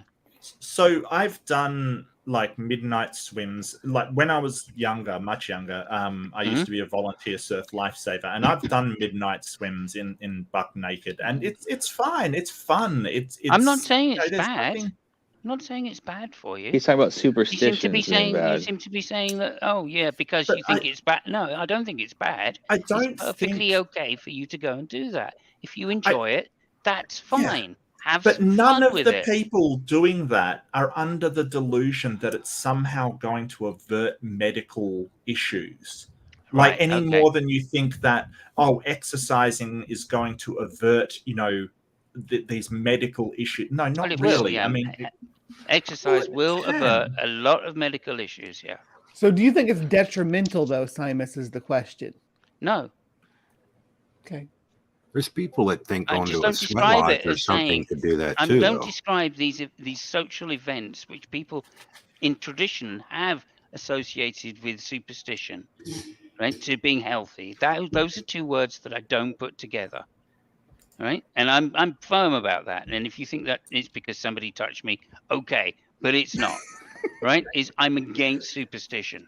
What were the two words genuinely again? When people say to me, "Oh, I have got a lucky rabbit's foot," I just think, well, what a poor rabbit. It wasn't lucky for the fucking rabbit, was it? Well, no. Unlucky rabbit. No, I'm right there with you. I'm right there with you on those kind of superstitions. But is it okay if I say I agree too? You agree with what? With Simos? No, it's not okay if you agree. Yeah, with Simos. I don't like superstitions either. Anybody agrees with Simos. Really? Did you just say you don't like superstitions? You understand the demon thing is superstition to the rest of us, though, right? I know, to you, it's biblical truth, but it's not superstition to me, though. I know, I understand that, but it's ironic that you would say that from our position, right? I was admitting it's ironic. That's the right word. Yeah, that's kind of funny. You're a funny guy, P-Town. I like you. That's the truth. Is it healthy? Is it healthy to say that somebody that has a mental issue goes to see a priest and gets exercised? If the psychodrama that they go through and the steps that they take help them because it helps their mental state, I think that it's benefit, a placebo effect, if you will. Well, not only is it unhealthy, it's lethal. It can be lethal, and it's why the Catholic Church stopped the practice. Well, it depends on what they're dealing with, though. They haven't, There's though. situations where you can where the But yeah, they religious say person they've stopped the practice, but they really haven't. well, there can be people. There's people that have counseling degrees and stuff. I don't want to paint all religious counseling with the same brush, because there's people that will say, if you need spiritual counseling to this direction, but hey, let's also get you on some on some medication with your doctor or something. What if they? Are you ever scared that you might take get them possessed? into like cognitive behavioral therapy or something like that? Though I mean, Couldn't hear you, Gur. Sorry. Yeah, so there was an instance in my state where they introduced, because of sort of a wanting to get people in, they introduced counselors as religious figures, pastors and things like that. Now, that was abruptly ceased when a girl suffering from anorexia talked to her counsel, and basically what happened was the priest told her she was hungry for God and directed her towards religious stuff. So that's definitely unhealthy. Absolutely unacceptable that somebody with a real mental illness can be sort of basically said, well, if you find God, you'll be cured. It's not right. Because regardless of whether she found God or not, it would not cure her mental illness. Well, yeah, and to your point, like I've been talking a lot about my anger lately. A lot of my anger stems from people telling my mom that God was going to cure her alcoholism. I still blame them. I'm trying to get over it for her death. Because to me, it led her down the spiral when my mom couldn't live up to that standard, and she didn't think God was watching out for her. She just went away. Like, she died at 55. She was so young. I am still angry about it. I'm still angry at the family members that told her that bullshit. I'm trying to get over it. It's one of the things I'm trying to deal with, but it has really very real effects. So very here's real. my gripe, Knock. Knock, do you always go by Knock, or do I know you somehow? It's the Raging Atheist was his former name. Oh, this is the Raging Atheist? I want to push on you a little bit about this, okay? About the religious counseling thing. So because I want to understand where you're at. Do you believe it wasn't religious counseling? No. I just in general, because we talked. That's what we were talking about when you popped in with this. Do you feel that that spiritual counseling can be beneficial to anybody from any faith? Well, I mean, spiritual counseling, sure, but if you're telling somebody that this not in lieu of mental health care, but in addition to mental health care. Well, yeah, I mean, placebo effect works, I think, but but if you're telling them this is going to cure them, I have big issues with that. So, with just a licensed counselor, which most people go to for their mental health care as well. You're not going to. You're going to someone with counseling training generally. I mean, you can be going to a licensed psychologist. But, most people. I'll say I think there's a lot of issues with religious counseling. I'll say that. Yeah, because I've been thinking about kind of sticking my nose in that a little bit and doing some exploration on religious counseling programs, and I thought you were the person to engage with that about that. I know when I started going to a therapist, I reached out to people, and the main piece of advice I got from people is make sure that your therapist isn't going to come from some kind of religious perspective at all. So I mean, it was one of the things that I was very careful about. I wanted a non-biased person listening to the things that I was telling them. So yeah, I mean, I think there's a lot of issues with religious-based counseling, but I'm not. I've not looked into it, I understand that there are religious counselors who could use that to abuse and to proselytize instead of offering counseling. But I don't think that being a religious counselor in and of itself is inherently going to mean that they are not going to use proper methodology, up-to-date methodology. I mean, it's like the same thing as a cop. I mean, all cops aren't inherently bastards. I hate the whole ACAB thing, but a lot of them are. Yeah. Okay, so I'm gonna add Jill to the stream tentatively. Yeah. No. Can I Okay, just so we can I just just left defend again. my last Okay, so position? Jill's just trolling by coming into the back room and then leaving and then coming in and leaving. Okay, well I done, Jill. tell you Jill, what, we're talking about demons. You like talking demons. And he cats. likes talking to. You know what? I'm not really up to Jill's stupidity today, so yeah, that's fine. Well, if Well, I you could got a just, chance to come in and be cool about it, Jill. That's your own fault. Well, If you we wouldn't- do have wouldn't somebody trolled. else. Somebody else who I don't think I know, maybe. So welcome. Are you in the bath? It's Maynard That's Saves. Maynard. Oh, Smoke weed every day. I'm sorry. After Oh. Iron Horse on Modern Day Debate doing a nudie run through the debate, I have a strictly no bath policy on my stream. Where's Gurr? how very, Rage, your mom died from alcohol. how very twitchy. Sorry. It was If I could, yeah, it was a heart attack in the end, but the alcohol led to that. Right. If I could defend what I was saying anyway, slightly, and I hope you can see the distinction here, right? To say that some particular event, right, is the cause of health rather than the activity itself, that's the issue, right? So when people say go to Lourdes, right? You see what I'm saying? That's one particular place that is said to have these healing effects. Okay, Lourdes. it doesn't. That's not Lourdes. Yeah, it's a place in France. Okay. Where- Is that where like Catholic- bath? well, there's a lot of healing waters in places like Yeah, that claim that. it's where a statue of the Mother Mary Well, cried or some I shit, agree you know? with you, bath Seamus. is I don't supposed to think have the superstition same. is a good thing. All right. I mean, So, that's- and this is what I'm saying. So, when you say going to a particular event is the healthy thing, no, it's the activities that happen at that particular event, right? A particular place doesn't heal you, right? It's the medical insight and the activity of the medicine that actually heals you, right? So that's what I'm saying. It's tantamount to superstition to say that the New York Marathon, right, is healthy. Okay, no, it's the Mhm. marathon that's healthy. It's nothing to do with New York, right? If anything, there are more healthy marathons than the New York Marathon, right? And I like to make that distinction very clear when we're talking about such things as faith, and because it leads naturally to these other conclusions, such as mental illness is a demon possession, right? Right. That's the problem.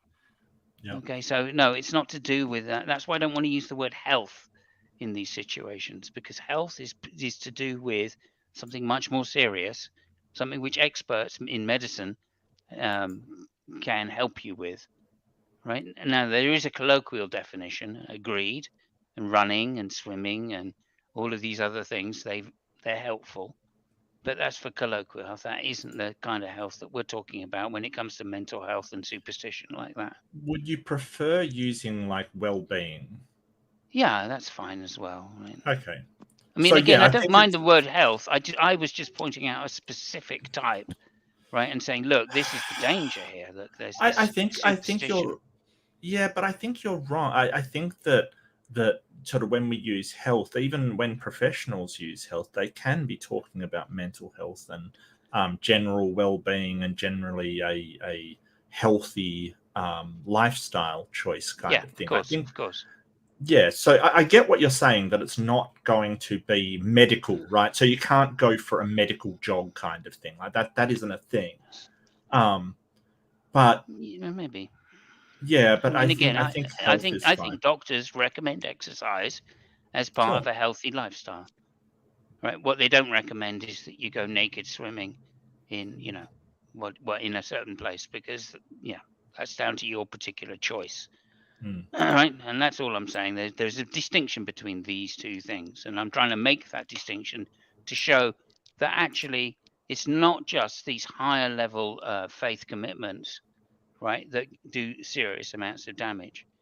Right? It's lower level as well. Creationism. Right. Right. This what's entailed with creationism and ID? Well, it's entailed that you're denying what is scientific information. That Right. scientific information is heavily linked to medicine. This is where I have to take a stand and say that we're looking Please at the do. same thing and coming up with something different. I don't believe in evolution. I believe in the Bible. I love science as well. I But have you to do take a know stand. that For you to group evolution in with medicine, to me, I gotta say, no. That's what the act of medicine is. It's using, because we have to continuously update our medications because diseases evolve, bacteria evolves, viruses evolve. That's why medicine just doesn't just, we don't just get cures for things and then just stop. The things that we use to treat conditions 100 years ago are completely different than what we use now because new diseases are coming around all the time. That's evolution. And so when you study something like virology or epidemiology, right? So epidemics and things, the cornerstone foundation of that is evolution. It's sort of like if you're going into engineering, the cornerstone is math kind of thing. It's so fundamental to that work that it sort of is almost assimilated into it. You do get that, right, P-Town? I disagree with you. Disagree with your guys' overgeneralizations. We can study bugs and all the different types of bugs and how they change, but they're all still bugs. That's They're all still entomology. Well, until you get back to a virology. certain point, we look at the chemical reactions and responses in the bodies as the organisms develop and watch their embryological advancement through different stages of life. And with insects, and even with people, for that matter, we can see these stages of chemical reactions in the body as they correlate with organisms on a gradated level of their relatedness to one another. And we can confirm that with the mapping of the genome, which just happens to correlate with this beautiful fossil record we have of organisms and how they lived on the planet, which also just happens to reflect the notion that of the shifting of our biomes and the continents drifting, and that correlates with the geology, and which correlates with the astrology, or so I mean, it's all branched out and connected. It all correlates with each other. That's why we follow evolution. That's why we understand these things to be true. They all link together. They only work when they all work together. I disagree. I think that's a story, P-Town, and I have a different story. What evidence do you have, if you have any, that would disprove or lead you away from evolution? Like, why do you reject evolution? The Bible, right? Like you're Young Earth. I believe in the Bible. Yeah. Are you Young Earth? He is Young I Earth, believe in the yes. Bible. Yeah. Okay, so P-Town, when you say you believe in the Bible, there's plenty of people that believe in the Bible that don't think the Earth is young, right? So when you say I believe in the Bible, it doesn't actually give us any information about what you believe. Just a sec. It doesn't give us any information about what you believe or how old you think the Earth is, because we can be talking to a Christian who 100% believes in evolution, 100% believes that the Earth was, 1 billion years ago, and they will say, I believe in the Bible, but they still believe those things. So I'm not trying to admonish I agree with you. Just... No, but I said it for a reason, because I take a stand against those people who are willing to change what the Bible says to fit with the narrative of our culture. I don't think that that's right, and so that's why I say I believe the Bible rather than affirmative young Earth creationism. They're not, because the whole idea of young Earth creationism is they added up the dates of, or the names of people who lived and said, oh, it was this long kind of thing. The Bible at no point says that the Earth is X old, right? Yeah, and it's a relatively new philosophy within Christianity itself. Correct. Yes, it's not something that the Bible says it is this old, so it has to be this old. It is that some bishop added up the amount of people, estimated their ages, and then went 6,000 years. Yeah. I would have to disagree. I mean, anyone can count up the genealogy and then make, can So- you can roughly estimate or assume that you're precise in the how old the story is. But yeah, go ahead, Bumblebee. I was just about the genealogies. Is my understanding, and I don't know as much about the Bible as some other people, but I do know a bit, at least about the Old Testament. With the Old Testament, because I mean, you get up to a certain point, and then you're talking about actual history, which is leading up to Jesus, right? But the Old Testament stories, you have people that are living hundreds of years. Is that do you believe that was the case for post flood humans as well? I do, yeah. I believe what the Bible says. I mean, some people lived hundreds and hundreds of years. You don't Believe think it that's was a Methuselah that lived the miscalculation? longest, which is 950 or 980. And then Yeah. for some reason after the flood, God said, "Hey, man's life's going to be 120 years," and it slowly started to degrade from there. Yeah.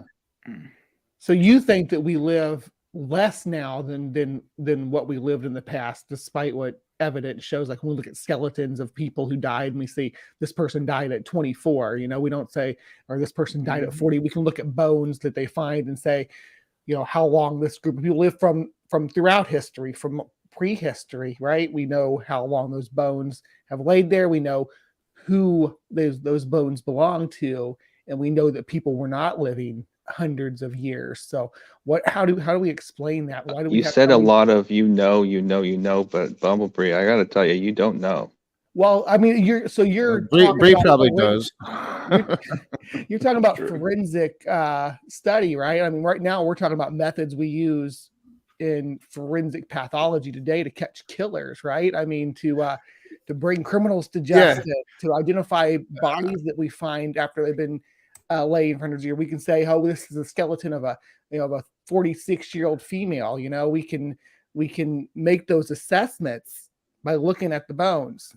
We can do that on old bones. Oh, too, something right? like that. Yeah, I think we could roughly estimate how old something is. Yeah, Yeah. sure. So why are there no But bones saying of- how long those bones were in the ground for, Okay, I gotta say, I'll give you that. We can you know. disagree about that. So why are there Right. so many bones of people Mhm. from the age for thousands of years? We have bones of people that I mean we can tell that Well, by their careful now. clothes You and said stuff. thousands of years. Ken, Hundreds of where- thousands of years. Right. Well, Well, yeah, you but guys I don't mean, know this. but we You do know at guys- least we We do do know know. at It's least part of your thousands years, story. though, right? You agree that we know There you thousands go of years again. of history, but we can look at people and tell by their clothing and the kind of tools that they used that they lived in the Roman period, for instance, or they lived in ancient Right. Mesopotamia, the ancient Near East, that they lived in these areas thousands of years ago, right? So to answer your question, yeah. So remember, the flood happened about 2,000 years before Christ. So then men started living lower lives, or I guess women as well, But you think that we shorter find lives. that So I think dinosaurs and that things- I think that people used to not live as long until probably the last 150 years or last 100 years. but we Since have a lot of revelations in the medicine have come about now. People live longer than that. bones of anybody that we could say lived more than the 120 years that you just mentioned, right? We don't have that anywhere.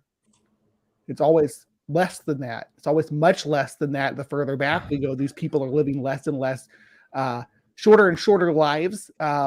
So we see that. Well, that's looking at things from a standpoint of how things are now. If people were living longer then that maybe there's a different way that their bones are. Well, right? we And you should could- that 1 be second, reflected, though, just right? 1 sec. So I you're don't sort know. of saying there's different physics and sort of Leo's waiting and Beamsy's waiting, so I'll grab them both into the stream. Yeah. Welcome, Leo and Beamsy. Just cut out for some reason. I'm I not don't 100% sure. care. But before Leo comes in, I just want to say a couple times now Right. you've compared it to like a story or a narrative, like the societal narrative. And no, there's actual Right. science, and Leo can probably break the actual science better down than me. But like when Bree's describing, like we can describe like how old bones are. Or we have these fossils, and we can pretty much determine like when these creatures died, that comes from a very specific science. Like carbon degrades at a specific rate, and then there's biometric dating systems. Like it's actual science. It's not a narrative. It's things. It's evidence compared to a story that if you even broke down that story, like you're adding up all these ages. Let's grant that that's true, but when it says Noah lived for a long time or Adam lived for a long time, you have to understand they were basing it on a different time system. And Right. I've had arguments with Christians, and you can get it down as far as it's still like a supernaturally long life, but you're talking more like 250 years for Adam, something like that. How do you even know that the number that you've got is accurate? Because it could be a lot less. And why would you take a story compared to actual real evidence? First of all, you're giving me two options to choose from, and that it doesn't work like that. I believe in the Bible. I think that it is more than just a book. I believe it's the Word of God. And I do also like to learn about science. And I would disagree with your timeline of things. I don't think that the evidence necessarily points to that. Well, the problem is, Painton, this is where we sort of the whole thing that you're doing is sort of I accept these scientific things like medicine and like these scientific principles that we have because I accept what the scientists are saying. I accept that bacteria invades and germs do this, and but when it conflicts with your book, you go, well, no, I'm going to deny that science. That is something that I'm going to push to one side. Now, really, what I'm trying to get you to understand is there is very little difference between you and these people that have killed a child. All they've done is just say, hey, well, our Bible says that God will heal us because that's what it says. And then said, well, we don't need medicine now. We are putting that part of science aside. And I'm not saying that you have. I'm saying there's very little difference between your way of thinking and these people's way of thinking. Just because you are not thinking exactly the same thing doesn't mean that your thinking is not flawed like theirs. Do you understand that? What I understand is that you're grouping in you're trying to say that science is and medicine and these things like medicine is science, science, is science, and then you're trying to say that you have to believe in evolution and not believe in the Bible in order to study medicine, which is absolutely not true. No, we're not saying you can't believe in the Bible. What we're saying is you should believe in evolution because it's a science which has been demonstrably demonstrated by experts. I highly disagree with you. That there's plenty. There's going to be plenty of Christians out there. There are plenty who of Christians are not going to believe in evolution who are going to in the story, that your story. Plenty of them. The two don't have to be in conflict, and you seem to make a conflict, and that's what Mark's pointing out. These people that killed this child, right? They read your story, and to them, their story told them that medicine was wrong. Well, your story tells the story that killing other people would be just fine because it's the survival of the fittest. Oh my God! No, so wow, hey, what a dodge. What's wrong with my overgeneralization? If you guys are going to overgeneralize, then what's wrong with mine? No, that isn't what our story says, and that isn't what evolution says at all. The whole idea of why humans are so successful evolutionarily is because we are cooperative, that we don't kill each other. That's the whole point. Social the only species. reason we are a social species. The reason why we have become so successful is exactly the opposite reason you have said. So when you look at survival of the fittest, you're looking at populations in competition, not necessarily individuals. So if we all work collectively, we can be way more successful than if one of us works by themselves, because humans are physically really weak, really frail, and really vulnerable. That's what we are. We're terrible as far as sort of physicality is concerned. I'm sorry. That's just the reality of the situation. It allows us to specialize too, being a social species, so we can specialize in different areas of our society to make it better, and we don't have to worry about. But if you're studying medicine, part of that curriculum will be evolution. And that's not a coincidence. That's not pushing a narrative. That isn't anything to do with that. It is because there are two pillars of medicine. There is evolution and germ theory of disease. Those are the two theories anchoring medicine as a science. And I'm really sorry, but you've sort of come along and said, hey, this book that I like, I don't think it says that evolution is true, so I'm going to believe the book. Whereas our entire medical system, it's not entirely based upon evolution. I would never make that claim, but it is one of the basic principles of medicine, is that organisms will change over time, so we have to adapt our vaccines, our antibiotics, all of these things to keep up with that evolutionary process. And that's the competition we're looking at. It's not me versus you, P-Town. It's us versus the bacteria. It's us versus the other organisms that are basically desperately trying to eat us. That's where we evolve. At least some parts of you are bacteria, Mark. I'm just going to say that right here. Well, I'm talking about the bad ones. That's obvious. How dare you on my own stream too? I knew what Mark was saying. I was going to disagree strenuously with what Mark was saying, but you can beat me to it. Again, look, there's two different things, right? A story, you can have your own personal experience and you can believe that. That's fine. I don't want to stop you doing that. Right? What I want to stop you doing is this fallacious reasoning that says that objective evidence is taken and verified by many, many different people, okay? Right. And it's not their personal experience they're basing these beliefs on, right? All these theories on that they're asking you to accept, right? There's a big difference between saying, I read a book and whatever the book says I believe, right? And saying, well, actually what the book is telling me is demonstrable in many empirical ways, right? And it's been tested, retested. It's been, people have tried to disprove it. People have tried to knock it down. People have improved upon it when they have found faults in it. And that's where we come to the modern age, right? And to say that that's just a story is really just misaligning yourself with the actual facts of the situation. And what book really, are you talking about? Your attitude towards science. Yeah. Are you talking about a particular book? Yeah, so it would be the same. What's your book, Simo? So P-Town, it would be the same as if I said, and we hear it from flat earthers all the time, like gravity, that's just a story. That's just your story, theory, kind of thing.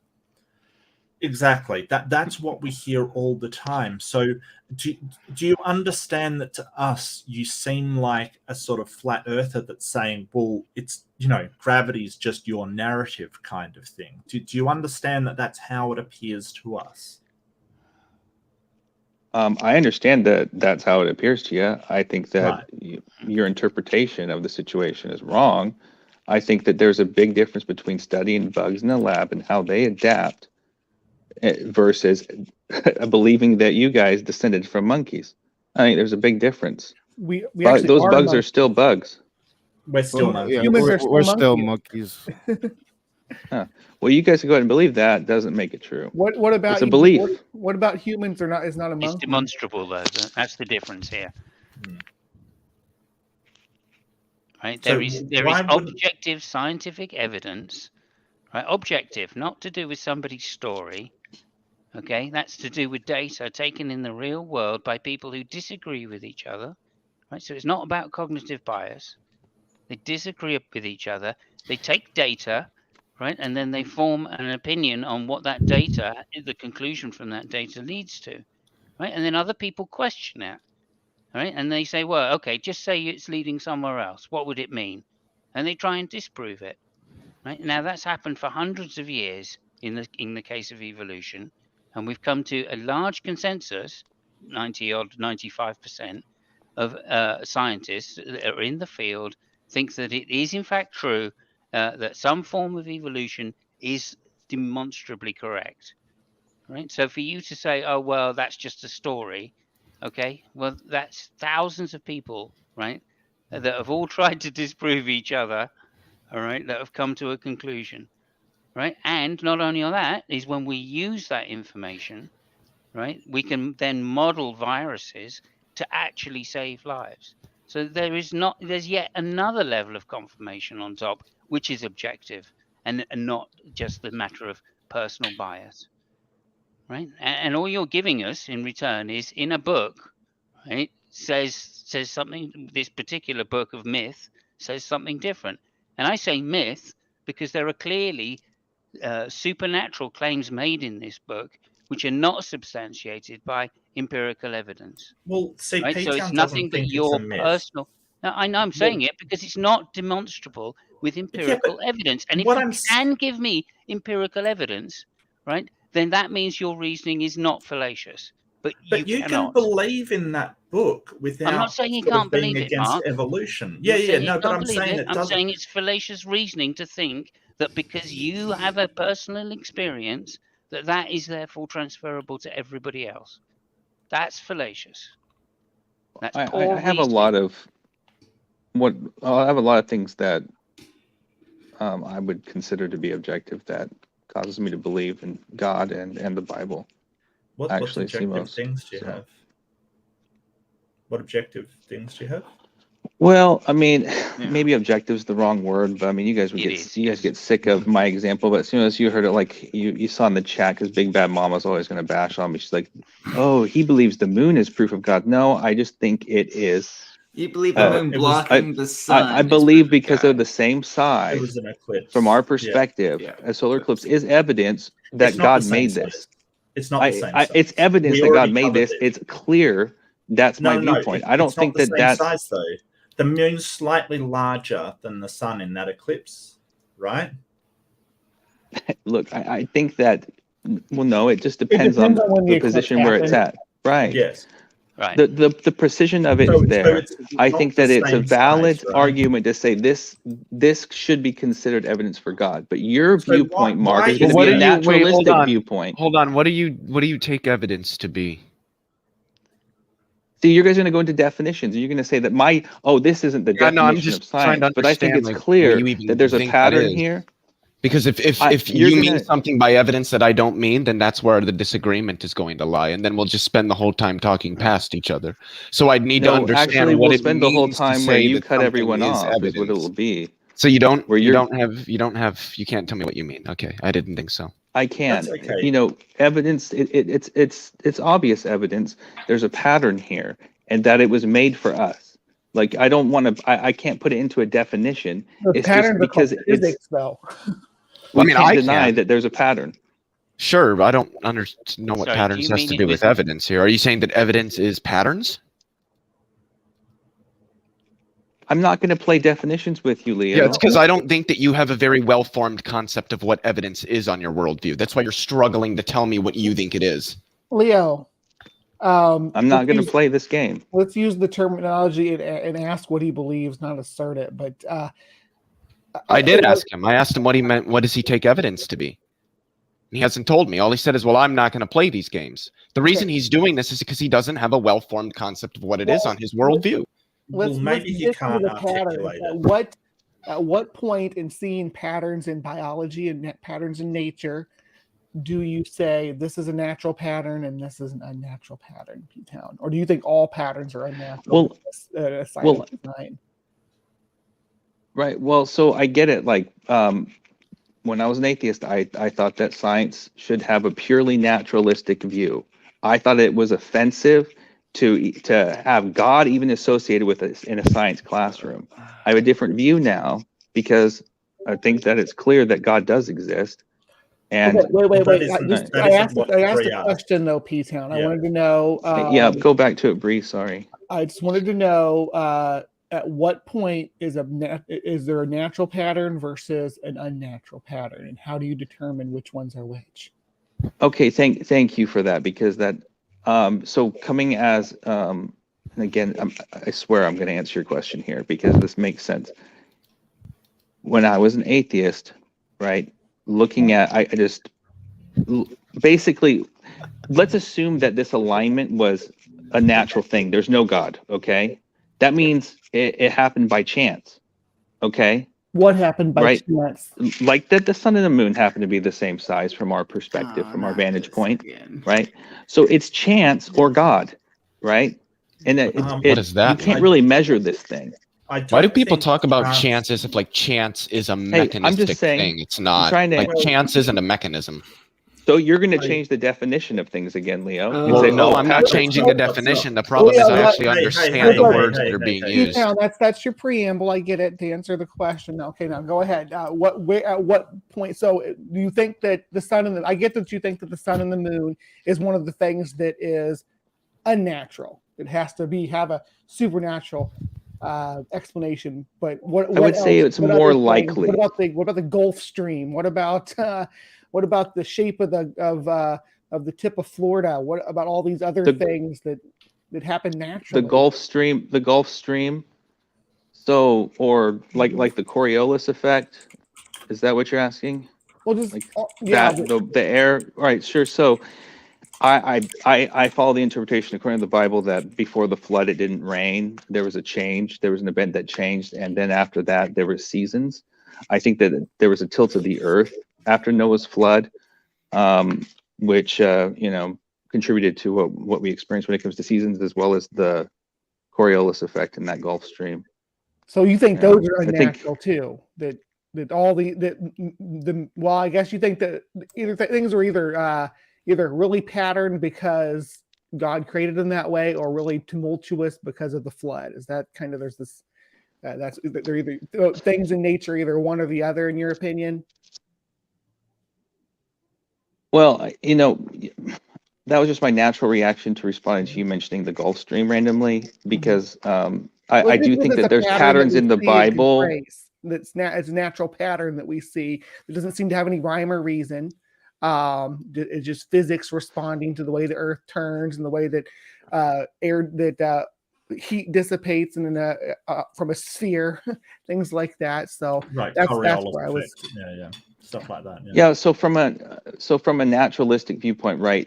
Look, assuming that there is no God, I get it that there's so many things that contribute to the way that things are now, right? And then, but I do, the reason why I bring up the moon and the sun thing is because I don't think it doesn't necessarily directly contribute to, like, it could be a different way and we could still exist. I mean, I know that the moon and the sun contribute to life on planet, but the fact that it is the way it is and precisely the same size from our vantage point, I don't think is directly necessary for our existence, but it is still a thing.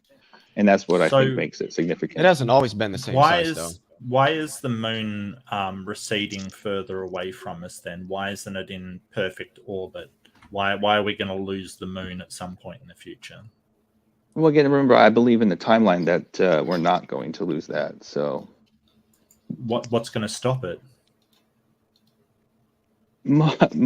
Most likely, I think the world's going to come to an end before solar eclipses Jesus is go going to away. come back. Jesus is going to come back and stop it. Okay. It's probably more likely. Yeah. So the world ending involves the moon being destroyed or something? No, but I get it that the moon's receding like an inch away a year or a little bit less. 4 centimeters. I get it. And so far into the future, if you ascribe to millions and billions of years, then we won't have eclipses anymore. And then also, if you rewind it, then we didn't have them in the past. I get your point.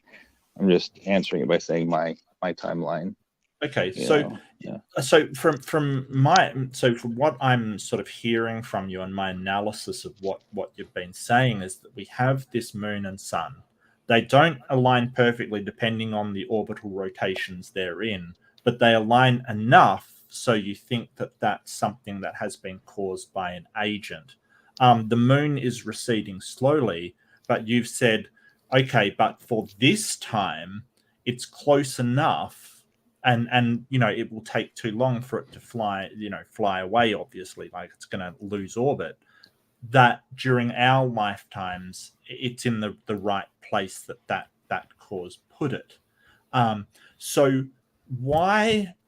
So what I don't understand is when you have these natural phenomena that physics can analyze and say, hey, this is why the moon's going around the Earth, which is going around the sun.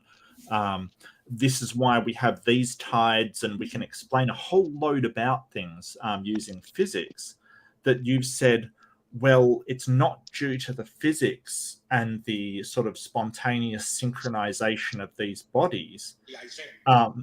It's due to this supernatural cause. So why isn't it perfectly aligned? Why does it vary? Why does the moon's size vary on the sun with eclipses? Well, there's two types when it comes to a solar eclipse. There's an annual and there's a total. So an annual will show, I believe, will show kind of like a ring of fire, and then the total solar eclipse will show the corona. And both actually play a substantial role in our how we study the universe, or study physics in general, and astronomy, and a lot of things. Physics explains it, Peter, and physics explains it very well, because as the Earth goes around the sun and the moon around the Earth, the amount of distance to the sun varies, right? So, if it's in one place, because the orbit is not exactly a circle, so it isn't in the same distance to the sun all the time. It just isn't. It's an elliptical orbit. So sometimes we're further from the sun, sometimes we're closer to the sun as it goes around that elliptical orbit. So that's why... I think I just described that. I just described how it has, it's still pretty much the same size from our vantage point. It can vary, and the two variances are still impactful and beautiful in their own way and serve purposes. The problem is, P-Town, that our physics explains that perfectly, right? It explains all of that perfectly. You're saying that a sort of perfect creator made this moon to be a certain size and the sun to be a certain size in order to demonstrate his awesomeness or whatever, right? The problem there is that amount, that the moon that you're saying, hey, it was made to precisely be the size of the sun to demonstrate this, it doesn't stay the same size. So how could it be precisely maybe I'm missing something? Do you think it's like sun? do you think it stays or do you think the moon can get really, really small compared to the sun? You think it's that elliptical? I'm trying to find where the disconnect is here. So the thing is that we are so far away from the sun, right? We are so far away that even in the elliptical orbit, it is not going to vary the perspective that much, because we're so far away from the sun. It's just not going to alter the size of the sun, because the moon size doesn't alter, right? It's the sun that we're getting further and closer away to. So it's so far away, it's not going to alter it that much, but it does alter it enough, even with the perspective that we are at. It alters it enough that sometimes there's a corona, sometimes there's not, right? So, or the ring of fire. And sometimes there's a ring of fire thing, yeah.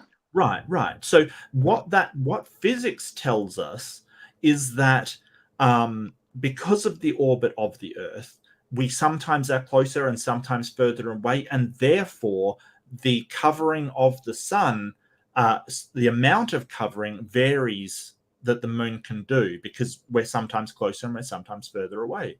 Of course, when you get further away, things get smaller, but we're so far away from the sun in comparison to the elliptical orbit that it doesn't vary that much. It's only a tiny bit. Right.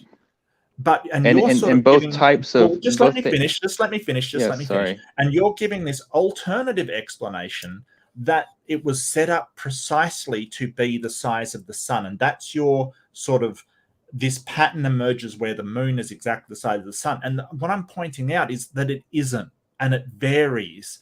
And considering sort of how far we are away from the sun, our distance varies quite a bit. Now, physics explains why that happens. What I don't get is that if God created this moon to cover the sun, and that's a sign of his power, why does it vary at all? Even what I'm saying is there's the annual or the annual. I'm not sure which one is annual. And then there's a Annual. total. Yeah, They're annual. both pretty much perfectly covering the sun. There's a slight variation, and they have different coolnesses about them with the eclipse. But maybe I can answer your question by this. If you look at other moons in the solar system, look at the moons on Mars, and if you could imagine yourself on Mars and you experience an eclipse, you can see how, it sucks. Like, it's nothing like what we experienced. I think they actually did it with the rover. Someone sent me. But look, Someone sent me a YouTube question, rover why view of it. let's put the question a slightly different way. Why did God want it to be almost, but not quite? Like I don't know. I'm not God, but like I said, both of them Well, you seem are to think actually. that you do know. You're saying that God wanted it to be the same. In I'm a saying way, it's not the same. So let's rephrase your hypothesis to be God wanted it to be almost, but not quite, but very slightly. Why? I almost think think demonstrates. I guess do you think that demonstrates that God exists? Simos, I almost I think that the slight discrepancy in the precision emphasizes the precision of the eclipse. To be honest with you, What? maybe. The fact that it changes just subtly emphasizes the precision. Is that really what you just said? Right.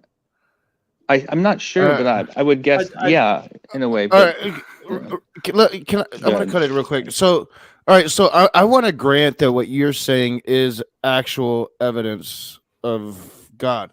How do we get from that to the Bible is true? Oh, sorry. That's a good question. No, okay, yeah. So this is an example of a pattern, right? Where I think it's noteworthy. Okay, it's not proof, but I think it's pretty freaking cool. And you can do the same thing with the Bible. You can pattern the Bible with science. You can pattern the Bible with Jesus, and in a way, there's eclipses like that. And I like to give the example when it comes to Numbers 2 and the shape of the camp of Israel being in the shape of a cross, right? Well, but I mean, similar. Many traditions are going to speak of eclipses. Eclipses are actually really important to many religious traditions. I guess my question is this: let's say this is actual evidence of a divine creator, but which one? How do you know which one to pick? This could be evidence of any of them. Oh no, I agree with you. This is just evidence of a creator, right? Yeah. I do think that there's a part in the Bible where it references the question there, P-Town, is how do you get from this is cool looking and it's evidence of a God, and this is what he's asking, to the Bible is the correct interpretation, because there's other religions that have, even the Aztecs were big on eclipses kind of thing. They had a lot of history in it. I don't think P-Town thinks that eclipses are like evidence for the Bible being correct, just that they're evidence that there's a creator. So I think he would probably have other reasons for supposing that it's Christianity. Well, that's what Knock is asking him, I think, is like why well, but then that would just be irrelevant to the discussion, right? He's not a Christian because of eclipses. He believes there's a creator because of eclipses, and he believes that creator is the Christian God for other reasons. No, he's literally told me that was one of the reasons he became a Christian, was from eclipses. Yeah, that was the context of it. Okay, I'm just gonna interject. I've welcome Jill to the stream. Jill's got a history of trolling and stuff, Jill. so so welcome, Jill. But do behave yourself, and we should have a great time. Yeah, welcome. Yeah. I'm still confused on how this whole eclipse thing is evidence for any creator. No. Well, Leo, you're right. Me to my own stream, Jill. I really want to know, why are you welcoming me to my own stream? This is weird. Because he knew we'd get a response out of you. Yeah, and it did.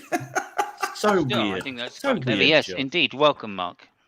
Yeah, welcome. But as I was saying, I don't even know how the moon is 400 times closer to the sun, and as a result of that, it appears the same size in the sky because it's 400 times smaller than the sun or whatever it is. I don't understand how this is evidence for a creator, any creator, when I just don't know how that would be the case. In virtue of what is this evidence for a creator? It seems to me that this is something that could be the case under some sort of naturalist hypothesis. I'm going to need to know why I should think that seeing the moon the size that it is so that we can see eclipses is somehow evidence for God? Why should that be more expected if there's a creator rather than that if there isn't? I definitely so think let's- it's evidence for the god Ra, for sure. Isn't that Alright, a- so- what a- I can't answer Leo's question. Okay, so Leo, this is my mode of logic. Can we agree that it's either God did it or God did not do it? I suppose we- in some dichotomous sense, yeah. I suppose it would also be Okay. true that a unicorn did it or a unicorn did not Well, do let it. me- but I let don't me think just that's play the really a game for a helpful way of second. framing it. Let me just humor me for a second so I can try and explain my logic here. So God or God did not do it. Okay, so if God did not do it, could we say it's like that by a naturalistic way, which would be by chance? Well, I don't know what that would mean. That's where Chance Mark will isn't- adjust.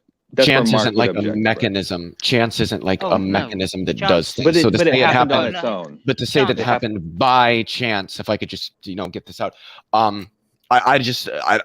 it's a thing that occurred. It could have not been the case, but it is.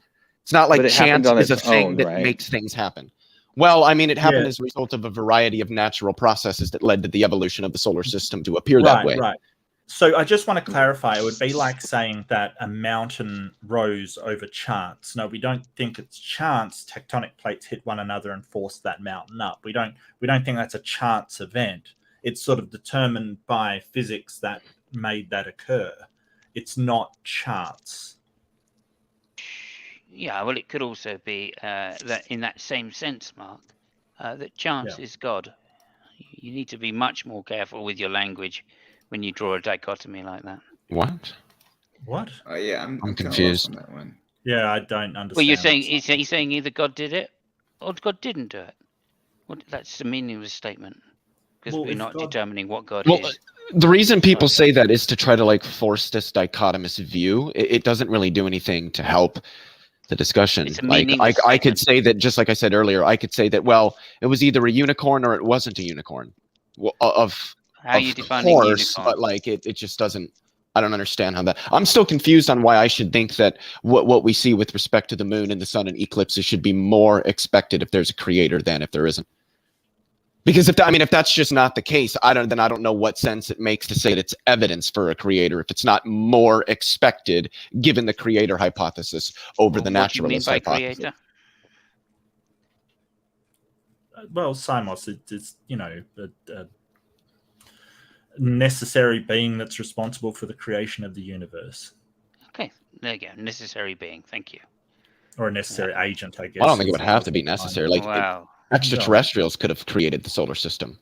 They wouldn't I be suppose so. necessary beings. I was actually going to say I that. wouldn't define as a god, kind of. I kind of thought Simus was being a bit facetious by asking that question. I was going not to at mention all, that not at earlier, all, though. But this is the beginning of the presup argument. And There, it's a meaningless argument because you're not defining what you mean by the creator. No, I'm if really something in- created the universe, maybe something did. Well, I'm really Are we interested calling in that God? P-Town. Yeah, okay, but I'm really interested in P-Town, given why we would expect to see something more as a creator doing it than by natural processes. I'd like to hear that logic from P-Town. Like what points this towards a creator rather than just natural processes? Especially as the moon and the sun, they're not exactly the same size in an eclipse.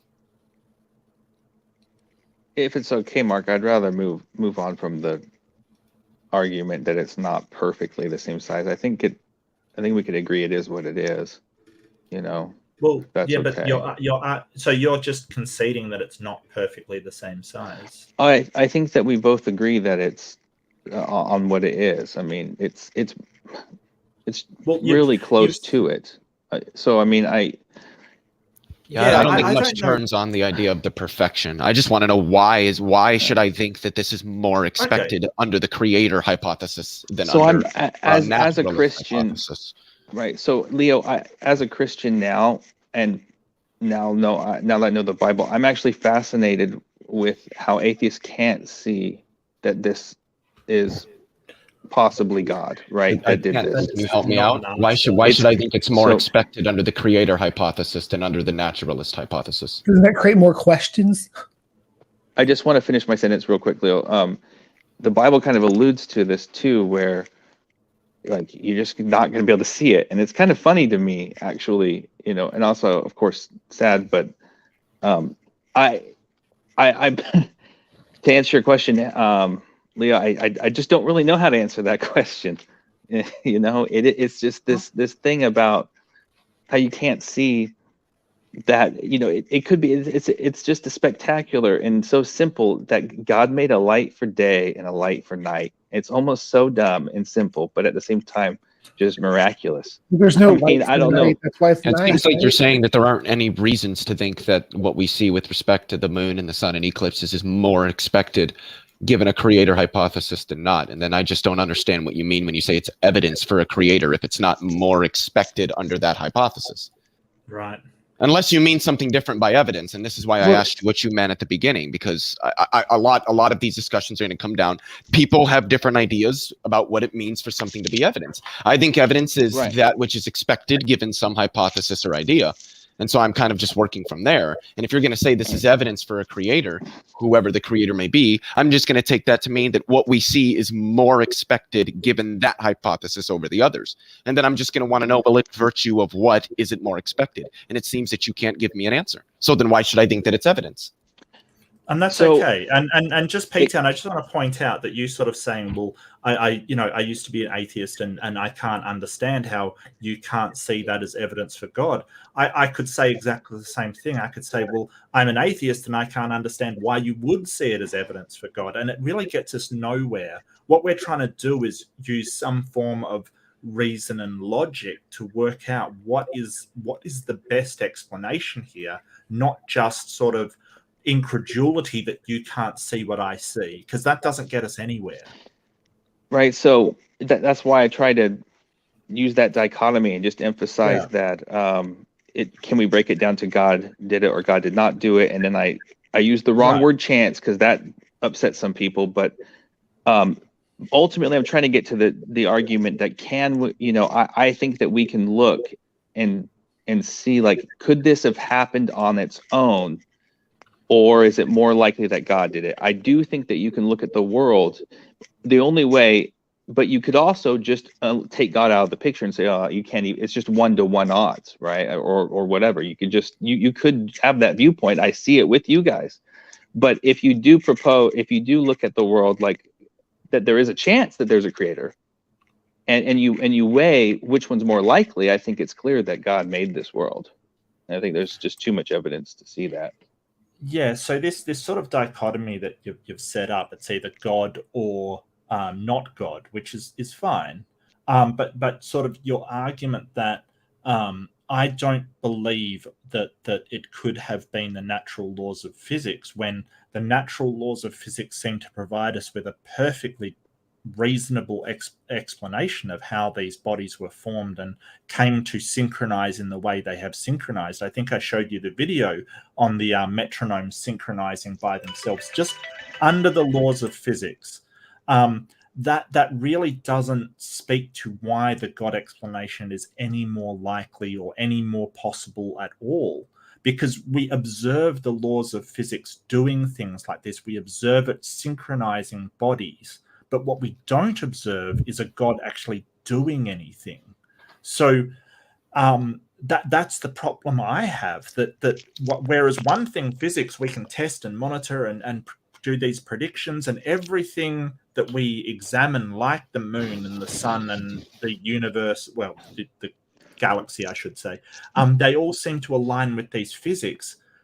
Why is a God any more of a good explanation, and how does it explain things that physics can't explain? Look, I mean, and that's where I think we won't get anywhere from here, because I agree with you. We don't witness God doing it, right? Look, So can I put it a slightly different way then, Mark? Which is, this is another form of the Texas sharpshooter. Well, just 1 second, Simos. Just let P-Town finish. So just, I thought he had. You're next. I guarantee you, Simos, you're next. But sorry, P-Town, what were you saying? I agree with you. We don't witness God doing it, and I don't. Right. I can only guess why God did it that way. I think God wants. I don't think He really wants us. It's not about how smart we are, For some reason, He wants something else from us. and that's just my basic explanation for why it is this way. But maybe, sure, and that, yeah, and I don't know. that's one sort of explanation, but the other is just there's physics and God doesn't exist, and it's just formed with the physics that we know. Yeah, it's almost like you're calling physics God. Almost like Spinoza's God. That's sort of what it sounds like. But go ahead, Simos. I do apologize, mate. Okay, well, I was just going to say, he'd already said that I don't know why. That's just so it's a personal belief again, and that's fine. Personal belief is that's absolutely fine. I'm certainly know a lot of people with personal beliefs. I myself have personal beliefs. I think everybody does, right? I would hope so. But anyway, look. So this is another form. This moon-sun relationship, distance relationship, and size.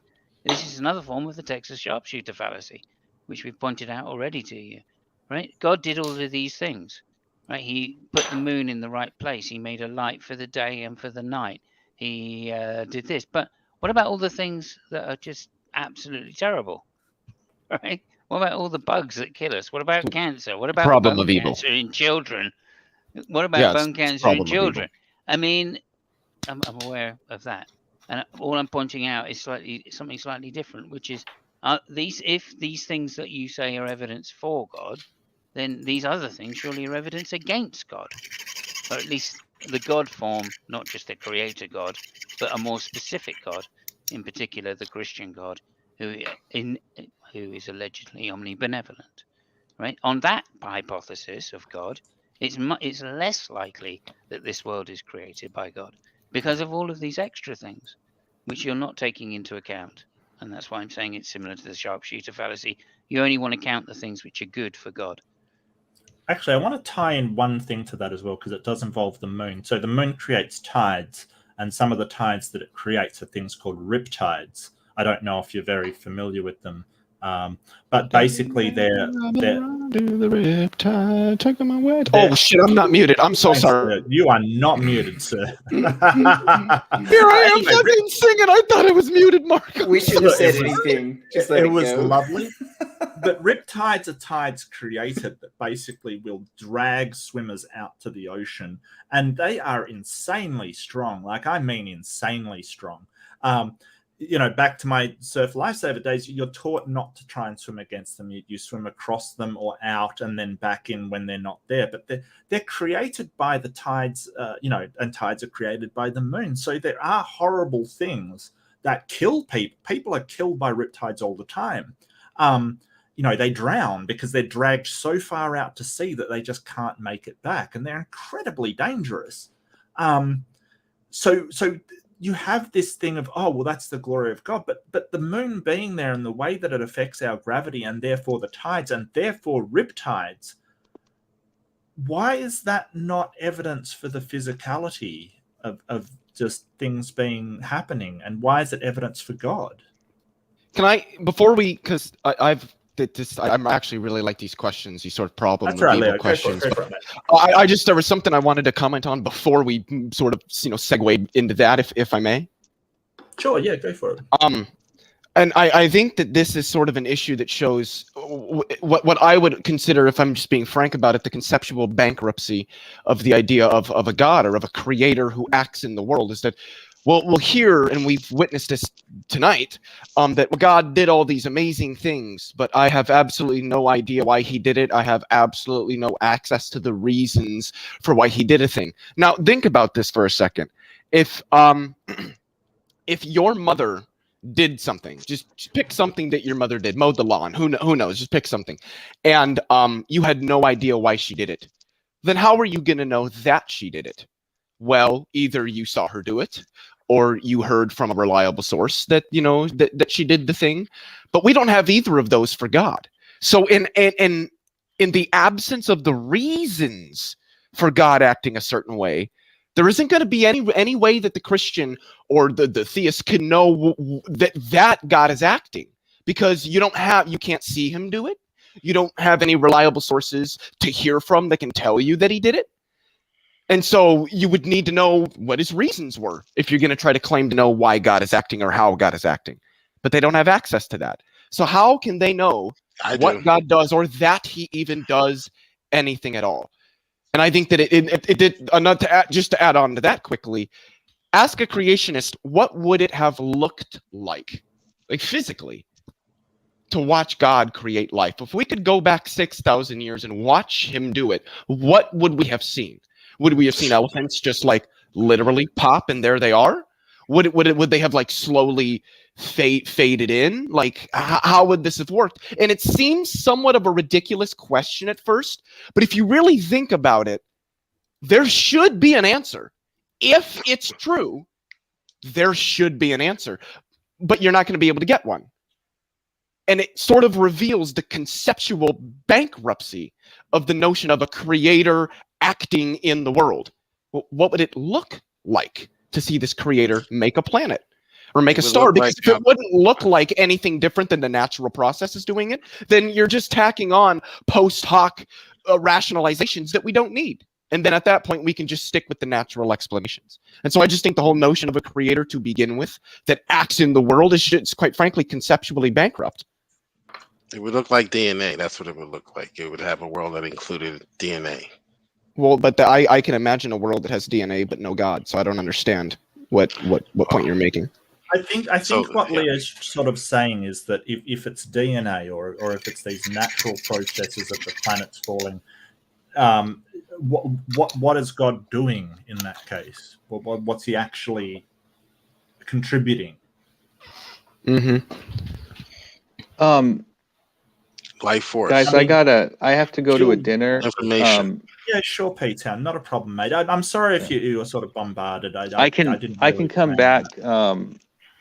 Hey, thanks for taking all the questions. Well, I'm going to wrap it up in probably about, so this is fair warning, I'm probably going to wrap it up in about half an hour max or so, because it is getting past my lunchtime or up to my lunchtime. So I get hangry when I get hungry. So well, I'd like to just say thanks to P-Town as well for fielding all of these questions. And I think you did as honestly as you could, and I don't think any less of you for coming up and defending your position. That's not a thing. You too, Simos, anytime. I just want you I to appreciate you guys asking and understand trying to the listen. reason why I have an issue with it is because of the steps of logic that you've taken, and not you, but the way other people have the same reasoning that you're demonstrating and come to really harmful effects in the world. And that's why I have some issue with it. And that was kind of the theme of the stream. I think that when we do go down these paths, we can get to some really bad conclusions, kind of thing. And that's my worry. My worry is that people will be led down these paths that end up doing harm, like the story that I read at the start, which is incredibly harmful for society. And I've sort of got my own story that I tell about my mother that thought that Chinese medicine would fix her and not, actual science. And so she potentially could have died because she believed in stuff that just wasn't true. And that's got nothing to do with Christianity or God or anything. It's just as Simos pointed out, a superstitious belief that didn't lead him. But anyway, I'm digressing. Thank you so much, Pete. And I really appreciate it, man. It's been great to talk to you, actually. So thanks for putting up with us. And have thanks, Pete. Also, good talking with you, also thanks to Gur as well. Thanks. That was a very interesting story. You told us, and thanks for sharing that. Yeah. I heard someone mention that God was omnibenevolent. Can anyone find anywhere? Take care, everybody. Take care, mate. Thanks, Peter. Can whoever say that substantiate that idea from Scripture? Because I can't seem to. So there's a problem with your problem of evil in one of its premises. There's nowhere in the Scripture that says that God is omnibenevolent. Benevolent. Benevolent. Stop. Okay. So this is a claim that's made to us by certain theists. We're not necessarily not believing God exists. I don't think God is anything. Like, I don't think he's omnibenevolent or omnipotent or even present, much less omnipresent. So I don't think anything of it. It's simply the claims that we are presented with by the people that do believe he is omnipotent. The problem of evil is an internal critique. If you don't think he's, if you don't believe he's omnibenevolent, that's fine. That's fine. The problem of evil doesn't appeal to you, but then you've got to deal with the fact that a god may be horrifically evil, and that's fine. Yeah, well, I could deal with that, but quite easily. But it's not an eternal critique of the scriptures, it's an eternal critique of someone's ideas. Internal, right? It's an internal critique of classical theism. So it doesn't even necessarily apply to specifically. It doesn't even necessarily apply to specifically Christianity, because classical theism isn't only Christianity. The problem of evil is also a problem for Muslims. So yes, because in classical theism, God is defined as a maximally great or a perfect being. Okay, so we don't defend the classical theist God or theism. Well, most Christians do. You might not, but most Christians do. Yes. No, we defend. So explain why, like, almost all Christian philosophers are classical theists. No, we defend Augustine. Richard Swinburne is a classical theist. Because the God of the Bible. William Lane Craig is a classical theist. Yeah, let me answer that. Because the God of the Bible fits the classical theorist. All right, everybody, calm down. Stop talking over the top of. Yeah, so Leo, can I answer, fine. Leo? He doesn't. Yep. Just in 1 second. So he doesn't believe in a classical theist God. That's fine. No, that's not exactly true. I'm contending his claim that Christians largely don't. That's false. No, the reason why you see William Lane Craig and others mention the classical theist God is because the God of the Bible does fit that criteria, and none of that criterion includes omnibenevolence. It's something you made up. Well, moral perfection. Moral perfection is a part of classical theism. Yes. Jill, nobody made that up. Like, when you say you made it up, we don't believe in God, so we couldn't possibly have made up anything. Okay. We are simply addressing the claims. And look, most Christians. And most Christians believe God is maximally benevolent. He does evil things, but in order to create good at the end of the day. Most Christians think that. It's fine if you're not in that camp. And I don't really want to get into an argument over the majority opinion of Christians. Just tell us your view, and that's fine. My view is the majority view, which is that God is not all loving. Nowhere in scripture does it teach that. So our faith, the keystone of the Christian faith, is the Bible, not any one in particular. Right. Jill, stop, Jill. What I said is I don't want to get into an argument over what's the majority view. I don't care what the majority view is. If you're basically saying, hey, don't strawman me by saying, all loving, that's fine. I gotcha. He's not all loving in your opinion. I don't want to quibble about the majority view. That's fine. Awesome. He's not all loving. He's not an all loving God. Got it. Not a problem. No, not the way you're defining love. No. I'm not defining it anyway. There is a definition of the word, isn't there? Can I read something really quickly from Rutledge? Just 1 second. I just want to welcome Richard to the panel. Hi, Richard. How you doing? Good to see you. Peace and respect to you all. Please continue. Yeah, go for it, Leo. So, and this is from Rutledge. I'll put the link in the article. This is an academic source on concepts of God and included in classical theism here. Perfect will includes perfect power and perfect goodness. Perfect power includes omnipotence, defined roughly and with some qualifications as the power to actualize any broadly logically possible state of affairs. Perfect goodness includes always acting as moral norms dictate, doing great supererogatory good, and having perfect versions of at least some moral virtues like justice, mercy, or altruistic love. The claim that God is perfect in knowledge, power, and goodness sets up the various versions of the problem of evil. So yes, in classical theism, God is given as being morally perfect. This might not be true for you, and that's fine. Then that just means that you're not a classical theist. But I can tell you, you are going to find practically zero Christian philosophers or professional theologians who will tell you that they're not a classical theist. Okay, Leo. I don't want to argue about what's a classical. Well, no, I wasn't arguing. I was correcting the record and demonstrating that I am obviously correct on this. Well, I believe you're correct. Okay, Christianity yeah, goes beyond classical theism. I don't want to get into an argument over what classical theism is. I want to hear from Jill what his beliefs are, like why God is so evil, basically. Like how do you deal with that? How do you deal with the idea that God may just slaughter people and do all these horrible things? Where are you seeing that in the text? The Midianites. What about the Midianites? Well, weren't they slaughtered? Was this a war that was waged? Yeah. Okay, so in war, people die, don't they? But specifically, they went after the women and children and Okay. such who aren't combatants, right? Sure. Yeah. False.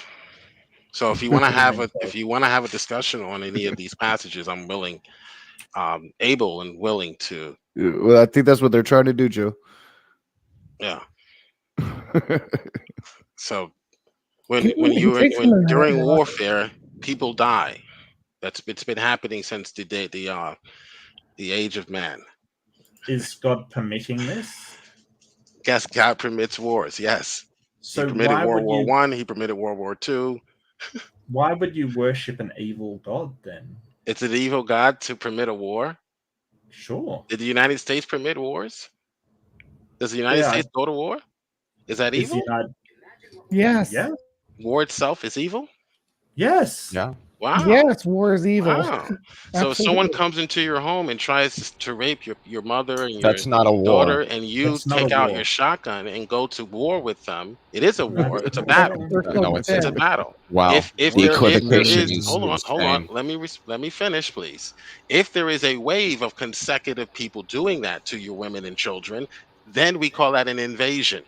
So yes, and the Bible does permit war in the case of self-defense. The United States It's called is not just God. war. It's called just war theory. You can read about it. They've been writing about it. Christians have been writing about it since the first century. Yeah, so the war in Iraq was not self-defense. Iraq had nothing to do with I'm not justifying the Iraq war. So Only the wars in the Bible. hang on, Jill, behave. So the whole idea of these preemptive wars is an evil idea. And let's not forget that in Numbers 31, it was God that commanded them to go out and slaughter the Midianites. Right. So and why was that the case? This is not just a case you have to of demonstrate that. they had to defend themselves. Look, yes, Jill, you're going to get thrown they out. They were if you defending themselves. Me, mate. Yes, they were defending themselves. I didn't know there were people who didn't think war was evil. That's wild. You're going to get thrown out if you keep interrupting me. I'm quiet. Not only did they not have a defensive war, they went out to slaughter the Midianites. God ordered them to do this. So that is an evil act committed by an evil God in your estimation. No, because I would argue that it was a just war. It was self-defense. If you want to have that debate, my channel is open. Well, we're right here. How was it defense? It's self-defense. The Bible tells us why God sends the people to war. To defend women and children, to defend what's right, to defend justice, to free the widows and the orphans from slavery. Israel was a hub for freed slaves, for escaped slaves. They would come to Israel for freedom. How is defending what's right, in your estimation, self-defense? How you have to read the Bible, and it tells you why God wages wars with these nations to begin with. They weren't tiptoeing through the tulips. Mark Reed, they were doing some horrible things, and God decides that he had enough of it. He waited 400 years. He gave these nations time to repent over and over again. He warned them, stop doing what you're doing. Stop sacrificing children. Repent, stop raping women and children. Stop with the sex fertility stuff, and they would not stop. So then he sends the armies of the Lord, the Israelites, to remove them from the land as a punishment for their wicked behavior, which is just. So if we have a group today killing babies systematically, I would say would be just for us to mount up and go over there and stop those atrocities. What was the reason? What was the reason that God gave for killing the Midianites? What was the reason? Their sexual fertility codes, which included children. Well, we can have that debate. We can have that debate if you're First, not afraid. first sentence of If you're not Numbers afraid. 31. Hang on. First sentence of Numbers 31. And you will not talk over me while I read this out, Jill, because I know what you do. Numbers 31. The Lord said to Moses, take vengeance on the Midianites for the Israelites. After that, you'll be gathered to your people. The reason was vengeance, which is evil. That's not self-defense. That's vengeance. And Mark, as it goes, let me cut in real quick. No, let me. I just got something to add on to what. Just go. Your mic is way louder than his. Knock. Literally, just go. Just talk. I'll take it back here a little bit. Just to no. I was telling you, like, you don't need to wait for Jill to be quiet because your mic is strong enough. Like, you can just talk. We won't hear Jill. Stop. Everyone, stop. Right. So, Jill, if I need to let somebody else talk, I'm gonna mute you. Okay. I'm really sorry. Yeah, go ahead, Rage. I'll wait. Go ahead. Yeah. But what I'm saying is, if you unmute yourself, I'm gonna kick you because, like, you talk over the top of people, Jill. I'm not sure you're aware you're doing it. I thought I would get a chance to respond. Go ahead. Well, go ahead. no, you will get a chance to respond. I just want to add on to what Mark is putting down here because later in that same chapter and verse, the Israelites don't kill the women and children, and Moses orders them to kill them, defenseless people, innocent people. They're not part of the war, Joe. They're defenseless people and they're innocent people, and Moses orders them to kill them so to escape the wrath of the Lord, right? What you're saying is just not what the Bible reflects. But go ahead. Okay, so what I would say to that, Rage, is that's found nowhere in Scripture. So in response to you, Mark, Numbers 31 is not the beginning of the story. When you're reading the Bible, you must read the entire story to flush out what's actually happening. Okay, so you can't start and say, look, Numbers 31 verse 1, as if that's the first war or first battle that was ever waged. Dude, it's that all right, you have to go same all the way. verse. I didn't cut you off when you were talking. I didn't cut you off when you were talking. You have to go all the way back to Leviticus, go all the way back to Exodus, and where the text is telling you that these lands were committing atrocities, and to where God now is mounting up and forming his own nation to go fight against Amalek, to go fight against these nations that are committing these atrocities. Context is king. Yep. So the problem here is you've got people committing atrocities in other lands. You're basically that's if the sort of narrative of the Israelites is to be believed. You have a war with them, slaughter all of their men and warriors kind of thing. Then you round up all of their civilians, basically, all of their civilians, and you kill all of them except the women who have not slept with a man, who have not known a man, the virgins, basically. So you kill everybody in the nation, and then you take all that's left, which is only women that are virgins, and take them for yourselves. And that is what the Bible clearly outlines. No, it does not. That is not any kind of just action under warfare that any reasonable person would subscribe to. I would agree, but if the Bible taught that, I wouldn't be a Christian. I wouldn't be a Christian if the Bible taught that. It's Numbers 1 through 18. Stop. Not there. All right, see you, Jill. So, as I said to Jill, if he keeps unmuting himself because he can't seem to shut up to let people talk, I would be kick him. So you can sit in the back, Jill, and you can listen now until you decide to behave yourself. So you're basically destroying an entire nation, all the people, every single person slaughtered, all the livestock slaughtered, everybody, in order to save them from things they're doing. And this is the kind of baffling thing your mind can get into. It's like saying, hey, that woman and those parents are abusing their child. Let's kill the parents and then take the child for myself. It's baffling how you get into this. Now, I'll bring Jill back. And are you going to behave, Jill? Yeah, I've been behaving, but of course you don't like narratives that goes against yours. See you, Jill. He was very clear that it was because you kept unmuting yourself is the reason why you were getting bounced, not because of your position. Yep. Like, dude, it's the verse that you brought up. It's the same. Like, it's right there. It says it right there. I'm reading it right now. Like, what are you talking about, dude? Like, the denial. Like, if it said that, I wouldn't be a Christian. No, dude, you know it says that. We talk about this. This is not the first time Jill has had this conversation. Yeah. Yeah, I don't know. I think it's just, but I mean, what's the problem? If God doesn't have to be benevolent, what's the problem? He can be as evil as he wants. It does, if you want to say, hey, God's allowed to be as evil as he wants, and he's justified because he's God. I mean, that's got problems as far as might makes right. That sort of Machiavellian, whoever's got the power has the right to do whatever you want. But if you're not bound to a good God, who cares? That's fine. Yeah, it blows my mind. And of course, you're right, Mark. That is the problem, that they want to maintain ideas that are contradictory from within the text. Yeah, I just say haters of the New Testament. I say laughingly. Yeah.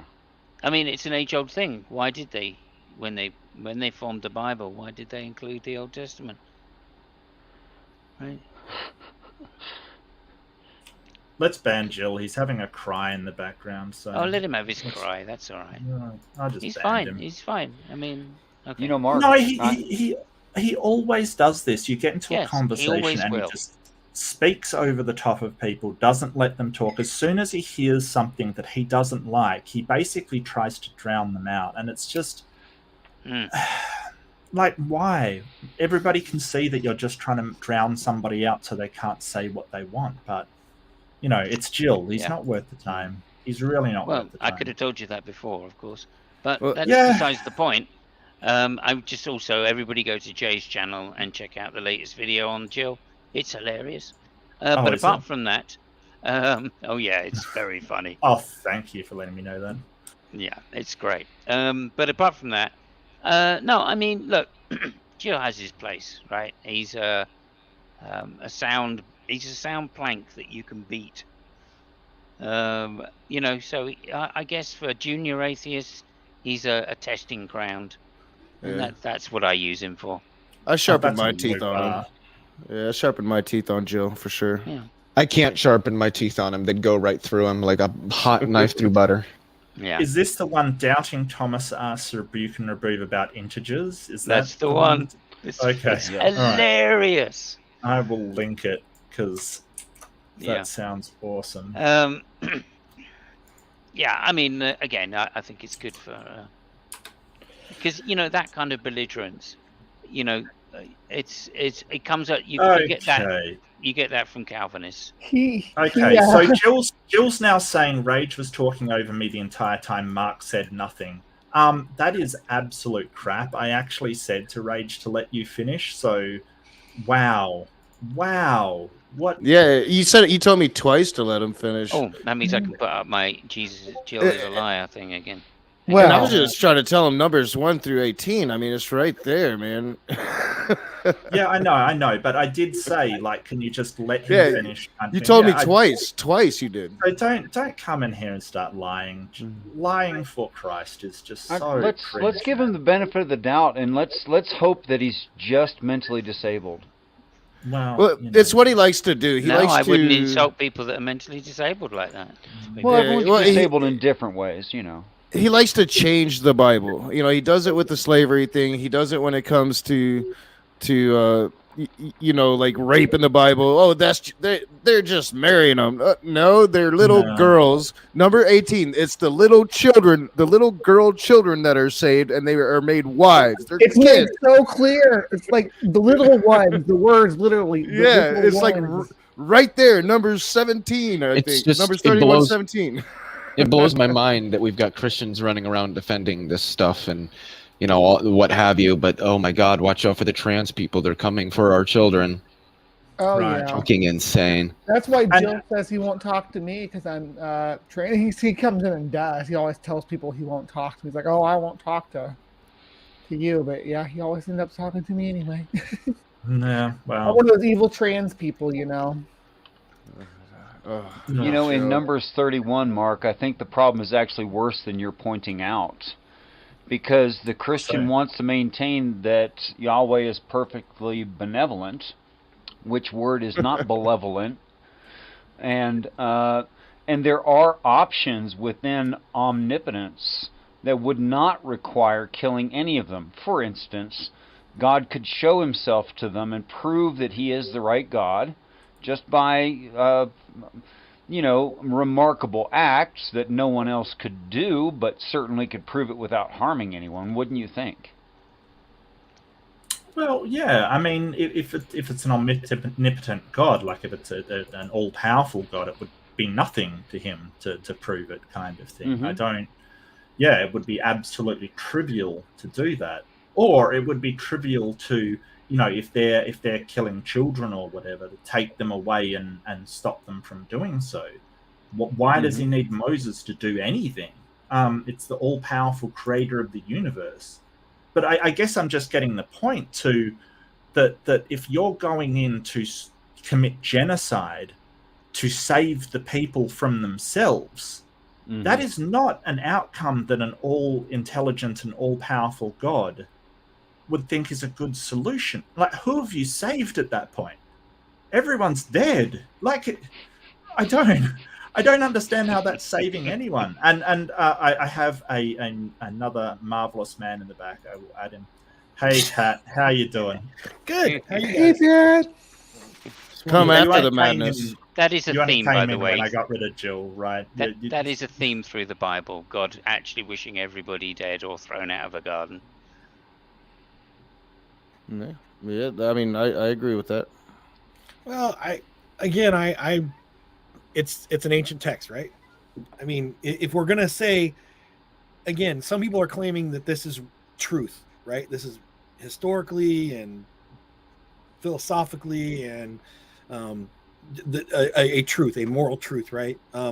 Then you have to be critical of it. But if you're just looking at it as a piece of ancient literature, it talks about a lot of things that a lot of ancient texts talk about, right? Like it's not overly, it's unique to the people that gives its ethnogenic rise to, the ancient Hebrews, right? The ancient Israelites. But beyond that, it's not unique as far as the kind of rhetoric it employs, the imagery it employs. Talking about Yahweh is very much like how, again, we were doing a show earlier night, Josh talking about how the Assyrians looked at, various deities, Asher and others, right? So not a big deal. I mean, kind of the same language. Well, flood myth,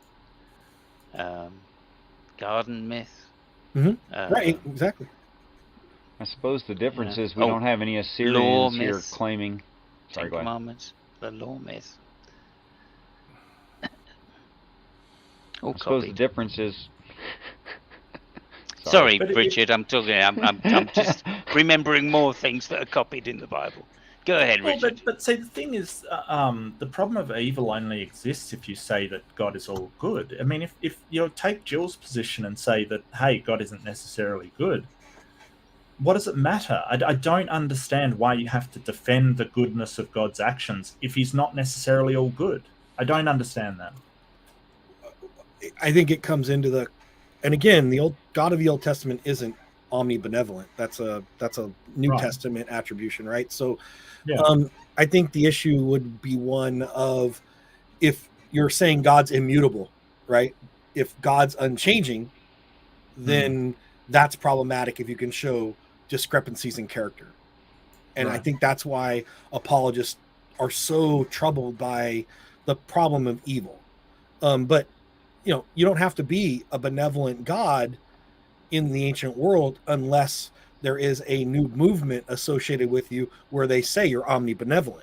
That new movement is now responsible for all the past associations that existed before you. Right.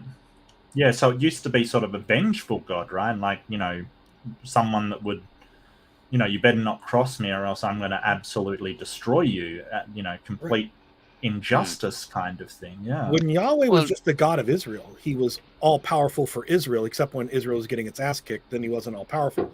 The important thing is that it's later that, you know, in a Christian context, when Yahweh is just the patron deity of a single group of people of a certain small region, it makes sense that he doesn't have to be nice to people.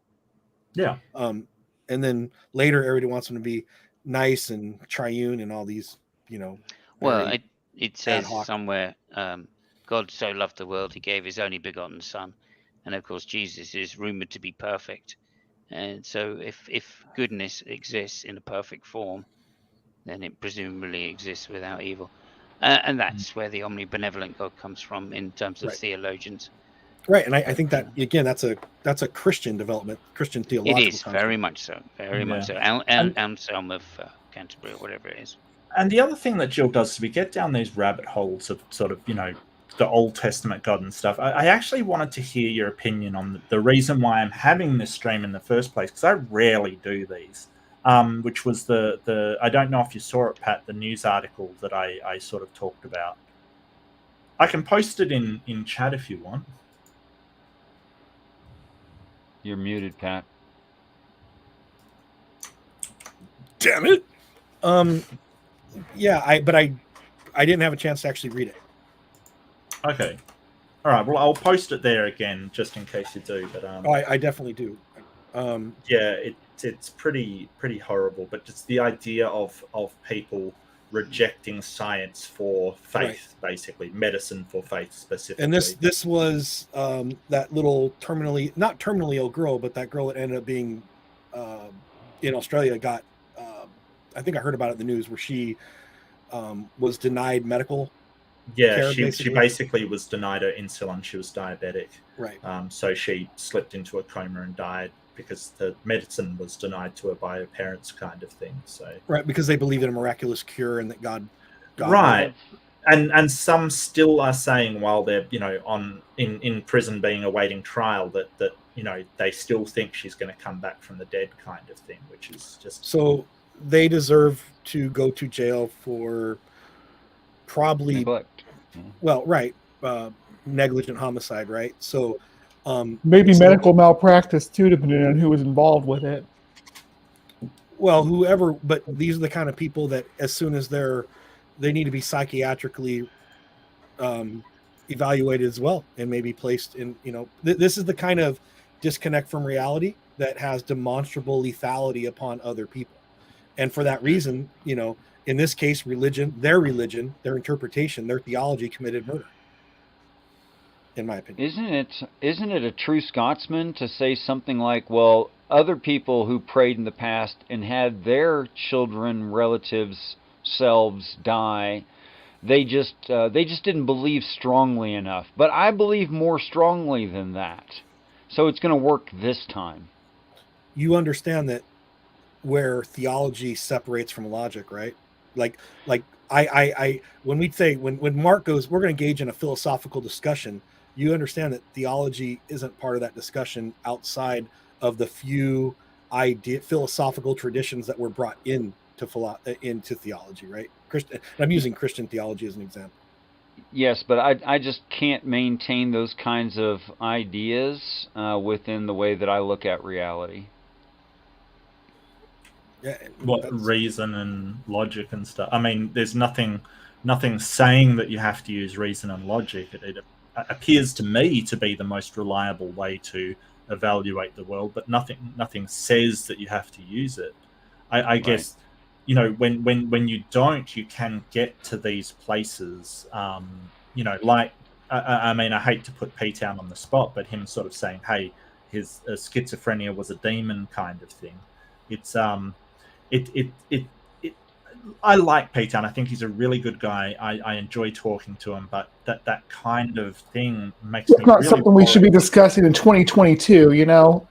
It makes me really concerned and worried, you know, because there was that case of a girl in, I was doing this for that demon debate on Modern Day Debate, that the girl died because her parents thought she was possessed by a demon, and they basically, because part of the Bible says that you should prevent food and water for people that are possessed. So that she was had malnutrition.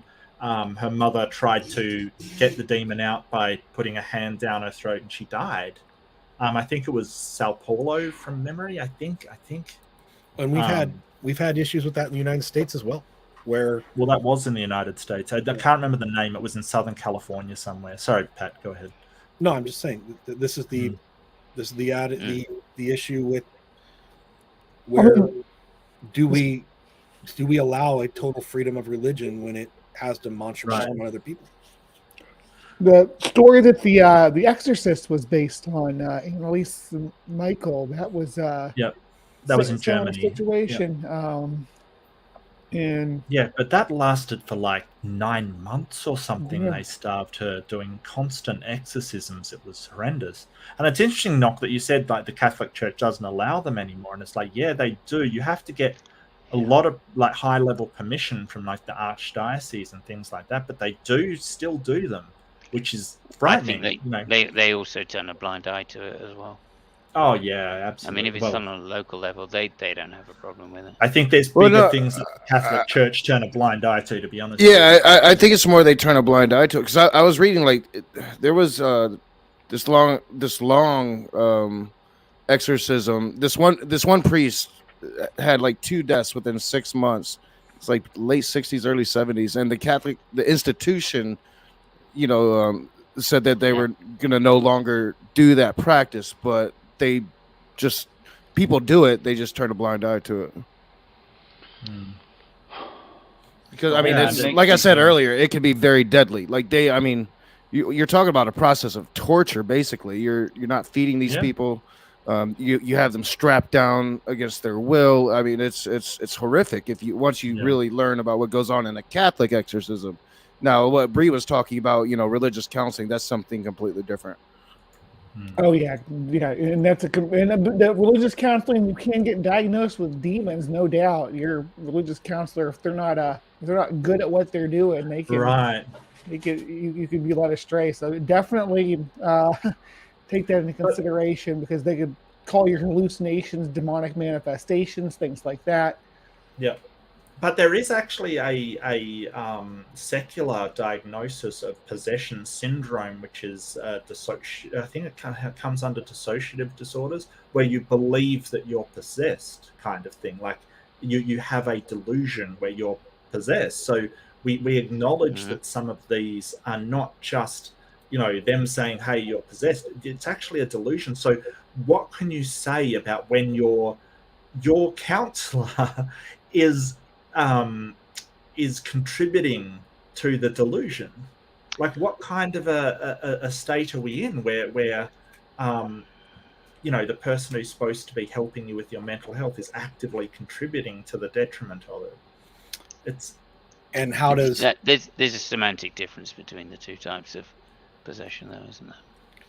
Well, and the other issue, of course, one's a delusion, one's you're not actually possessed. That's the mainstream secular diagnosis. It is a delusion. Right, so if Christians, or not necessarily Christians, if somebody who is religious is saying, "Oh well, the diagnosis is of possession by a professional, therefore we're going to do an exorcism," right? That's just an equivocation on the word. So I'm not even, Sorry, Pat, go ahead.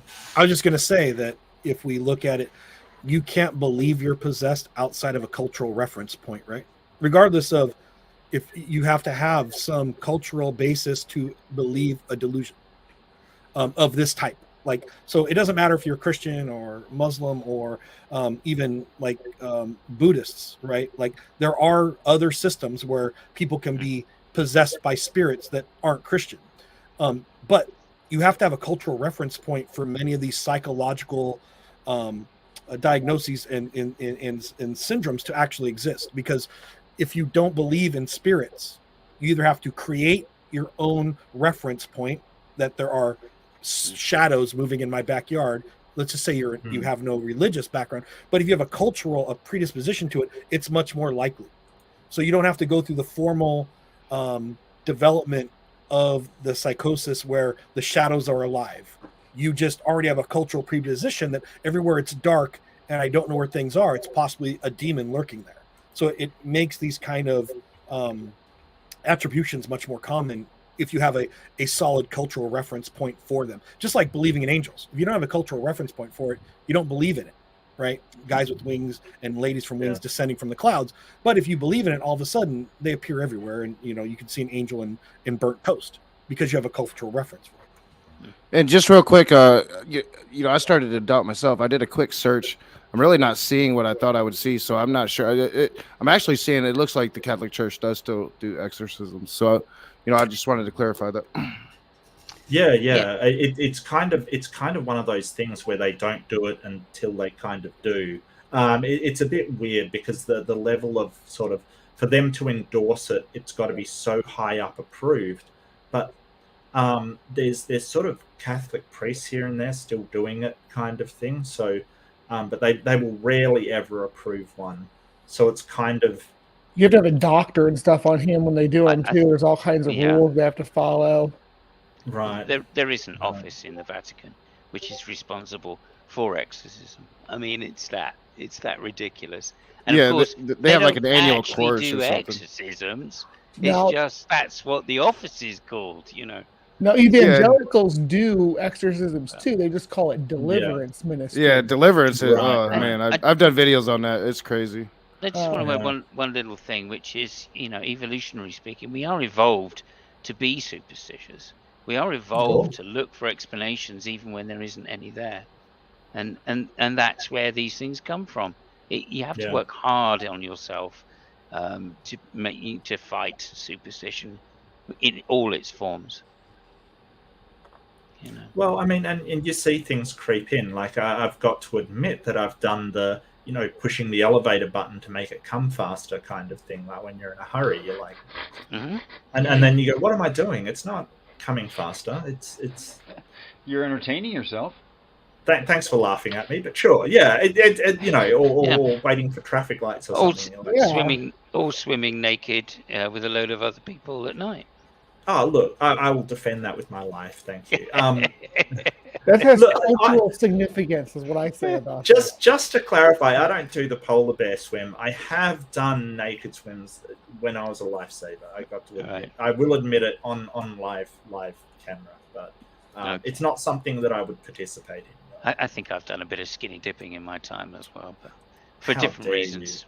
Yeah, probably. But it certainly isn't because it's healthy. In fact, I probably got an STD from one time doing it.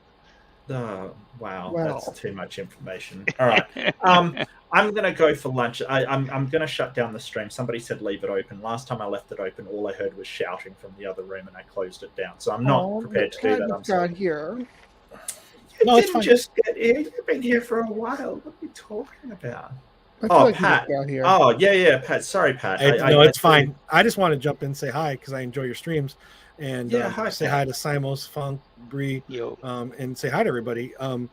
I do think that we'll come back to this at some other point in time. I'm sure this isn't the last person that's going to be, neglected to the point of death because of some religious belief. I mean, I don't think they do it anymore, but there was an organization of former JWs, like I think it's formerjw.org, who were trying to track the number of Jehovah's Witnesses that died from preventable medical complications because of their theology. They won't do blood transfusions, will Correct. They won't. No. Yeah, so that's... And there's also some certain medical stuff they won't do either.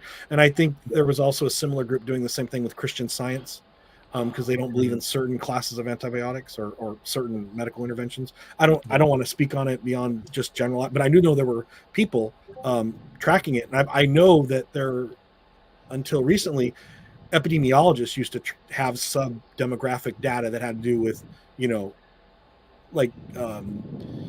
were these people not given medical treatment because of a religious preference? And I don't think they actually track that anymore because it was seen as targeting religion, right? So yeah, so they're basically infringing on their religious right, sort of religious practice and privacy. Right. And again, there's a good question in the argument in the audience. If you're an adult, do you have the right to refuse medical intervention because of a religious belief, I agree, absolutely. But yes. Should parents of children be allowed to do that? I have to No. say absolutely not. Yeah, No, I would probably absolutely agree with not. that. Yeah. I mean, we can go to the point of saying, is it moral to take your kids to church before they're a certain age? I think that there should be a limit on that before you can start trying. But it's because I think it can be damaging to the That's cognitive really development. difficult, though. I mean, Well, that's if really you're damaging the difficult. way people develop in world of like people with people like Matt Powell in it, because they were homeschooled and indoctrinated and not allowed to. Yeah, but there's some more escape. innocuous than others. Like some, basically, their churches are just a more social group, especially in England and stuff. Yeah. And sort of so they use it to introduce their kids to socializing and stuff like that. And so I sort of think of the people that I know that are religious and not sort of really out there, and they're fine, and their religious upbringing's been fine. It's Well, I mean, we come from a community of deconverted people. Like I know I'm a cradle atheist myself, but there's a lot of us who are in these religious groups. And that's all. And me, from an outside perspective, that's all I'm exposed to is people who were looking back and saying, "Hey, I was abused in my childhood with this religion. I was threatened with torture. This book was used for females. It was used to demean them and make them second class to males and things like that." That they grew up with that being part of their culture, and then we're like, well, but it's a social thing, so we need to be able to keep it. And it's like, where do you draw the line? Well, and that's the interesting question from a sociological and anthropological point of view. Was Christianity patriarchal, or was a patriarchy Christian? And I mean, is religion a reflection of already standard mores, or is? I think so. And I agree. I think what you get first is societal norms, and then religions emulating and pushing that as normative behavior. So Christians were patriarchal because they were already patriarchal when they became Christian. Yeah. So the old Jewish societies were already patriarchal. The Romans were already patriarchal. They were all patriarchal. Most societies were at Greek, that time. Importantly, the Greeks were. Yep. More importantly, the Romans were probably less patriarchal than the Greeks were. Yeah, probably. Christianity probably made the Romans worse people as far as their attitude towards women. Christianity probably pushed them deeper into the edge of misogyny than they had already been headed on their own trajectory. Pushed them right, shifted their overnight, or whatever the word I think of. Well, it shifted their, definitely the one thing we can track really well. We can't read people's minds, but we do know when Christianity in the 4th century becomes normative and laws are written to, be normative Christian values, we'll say, we do see the erosion of rights for women that had been existed in earlier centuries in the Roman Empire.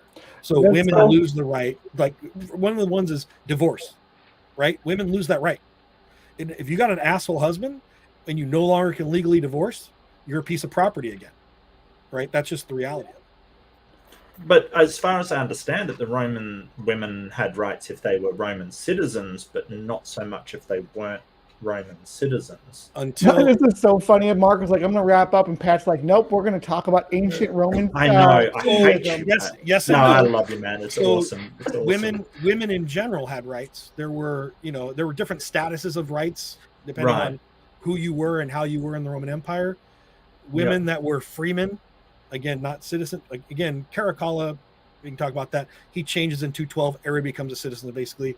But for all intents and purposes, what happens is under Christianity, those rights that really start getting encoded in the 1st century BC, and then at times they ebb and flow. How much rights do a woman have? How much property can they own? How does But ultimately, 2 things under Christianity change very rapidly for women in the Roman Empire in the 4th century. One, the legal prohibition to divorce. Constantine outlaws divorce. Straight out. No more. It's illegal to divorce your husband for any reason. Period. Now, interestingly enough, some bishops still allow divorce. Was it Helen that pushed that? Right. But then there becomes issues with some church members still allow it. Like some bishops are like, well, that's a little too extreme. She needs to divorce. But then those bishops get formally charged by the larger clergy, right? Of being heretics. Well, not following the faith. They're not necessarily heretics, but they're not following this very tempered. The next thing that happens is the formal outlawing of abortion. Those two things, which are very strict tenets of Christian doctrine, remove women's self-control for reproductive rights and their self-autonomy under the Roman legal system. That's it. Is this what happened in Iran in the 50s too, right? I mean, this is the same sort of. Well, the U.S. happened to Iran, really. What's that? The U.S. happened to Iran. Well, but you see the shift. Like, if you look at pictures of the culture in Iran from before, like the 1950s. What happened? But what happened in Iran is they had a democratically elected government, but which wasn't friendly to the U.S. So the U.S. went in and implemented the Shah, which was a monarchy, basically. So they basically tossed out the democratically elected government and installed a friendly dictator, essentially. So, and then what happened was that the dictator was horrendously unpopular. The people rose up under a Islamic kind of theocracy and overthrew the dictator, and thus installing a theocracy into Iran. Where we are today. Yeah. It's the U.S.'s fault. I'll accept that. U.S. So it kind of was. It was a case of those 50s pictures where you see people with the normal clothes and everything like that. That was before the Shah. I want to point out we had something similar happen in the United States between the 1920s and the 1950s. We had a look at women coming out of the rights to vote movement, right? Suffrage. 1920s. The reason we call it the Roaring 20s because people were partying after World War I. There was kind of again, some historians call it a general lax of normative mores, right? And then in the 1950s, women aren't working anymore. They're segregated back after World War II back into quote unquote traditional family values, right? And we have women being sedated on medication. You look, just look at all the things that were done to show women as irrational and unable to care for themselves. There was hysteria is what it was. That women were anything that women did that was not considered normal or behavior was all just lumped together under hysteria. And but the 1920s, you could make some argument that it was more of a permissive society of the 1920s than it was in the 1950s. And I mean, other people have done the work. It's not my area of focus, but I've heard some very smart people talk on it. And it was this swing back to the 1950s was a period of somewhat religious conservative revivalism in the United States because of anti-communism. The United States went, well, we can't be godless communists. So we need to really kind of hug our Bibles and pray to Jesus. That's when we put it on our money, and that's when we put it in our Pledge of Allegiance. Correct. Yeah. Yeah. All right, peeps. Well, I'm gonna wrap up here. I do apologize. It's so good to see you, Pat. Honestly, I didn't close down the stream just because you're here. I really do need to grab something to eat and do some actual work. I was just teasing you, Mark. I know, you always fool me. Everybody fools me. It's hilarious. It's great. I love it. Especially Gur, who I'm scared of apparently. But so good to see you all. Thanks. I think I'm talking to you tomorrow, Knock, or you're tonight, because it is like past 12. No, it's only 11:30 over there. Almost, but yeah. 10:30 it's me and Knock, I think. Yeah, but I'm talking to you. You're tomorrow night, basically. And we're going to have a sit down and just a chat on everything that's going on and where you're going and your journey. And yeah, it should be fantastic. I'm really looking forward to it, mate. Yeah, I am too. It's going to be fun. Hey, all I know, Mark, is Knock may not know where he's going, but he's wearing fucking comfortable shoes while he gets there. That's nice. Nice. Yeah, I'm chilling. Chilling. Awesome. And it's always good to see you, Simos and Richard. Thank you for being here. Thank you. Bree, always a pleasure, always wonderful. And Pat, love your work, man. I always learn so much stuff when I talk to you. But we've got to set up an interview as well when we can sit down and have a chat as well sometime. I know we vehemently disagree on many topics, and that would be awesome to like discuss them in a one-on-one. I've just got a shout out for Mark's interviews. They are brilliant. The last one with Michael. My name is Michael Garando. Was brilliant, and I'm looking forward to seeing Knox one, and definitely, in fact, does one as well. And I honestly forgot I was in an interview, to be quite honest with you. I sort of start talking and just forget completely, which is great. That's fantastic. It's sort of, I think there's a lot of, you're in an interview, you've got to have pressure and stuff. I love it when I can just forget and talk to people. It's awesome. But thanks to Gur for coming on. Thank you for Leo for coming on. Thanks to Jill for coming on. Don't come back.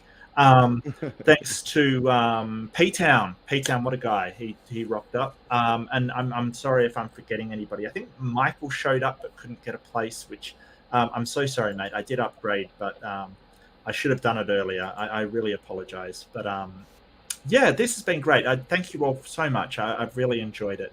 And thank you for listening in to the audience. Thank you so much. Be kind to yourself and be kind to each other. One last thing before you go. P-Town's saying that he might have an after show. Oh, well, if P-Town wants to link it, I mean, I can put the thing out. I think P-Town's got me on Discord. I'll just send him a message. I'm just reading chat. That's all. Yeah. Thanks, Simon. I'll do my job. I can sit and listen to Pat talk for hours about this stuff. I'm just going to say that. So well, so we could do that too. Maybe we could figure out some time to do a show with Mark where we just talk shit and have fun. I'm always up for talking shit. The only thing Mark's never allowed to interview me about is the trolley car question. Why? I'm just kidding. No, I know that's going to be part of our discussion because you and I vehemently agree. Remember, we talked about it. Yeah, I remember, but I don't remember the trolley cart specifically coming I'm intrigued. I can include it if you want, but look, whenever we did because you were perplexed that my attitude is I would sacrifice. You asked me, you go, would you let 1,000 people die to save one person? I said yes if I knew them.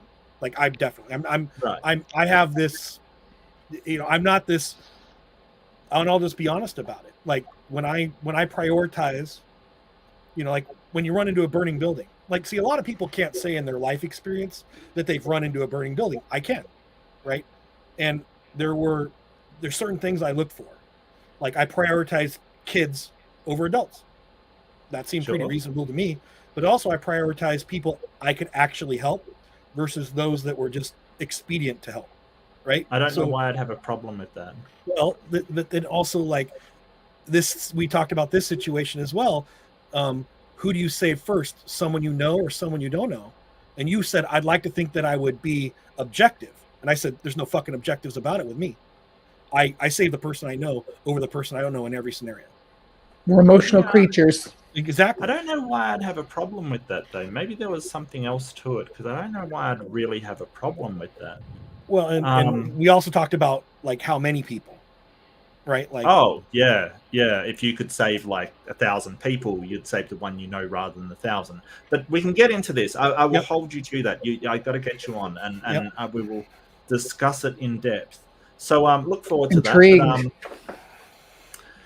And Bree, I've got to get you on as well, and we've got to talk about your Gaia thing, because I've been thinking about that a lot. Yeah. So Bree and I want to come on together. We're talking about Gaia, and we're going to Yeah, and just to be clear, I'm not into New Age stuff for anybody out there. It's no crystals, a science hypothesis. So now, who was the guy? What's the name of the guy that came up with that? What's his name? Lovelock? No. There was a scientist that actually came up with it. Yeah, the Gaia theory.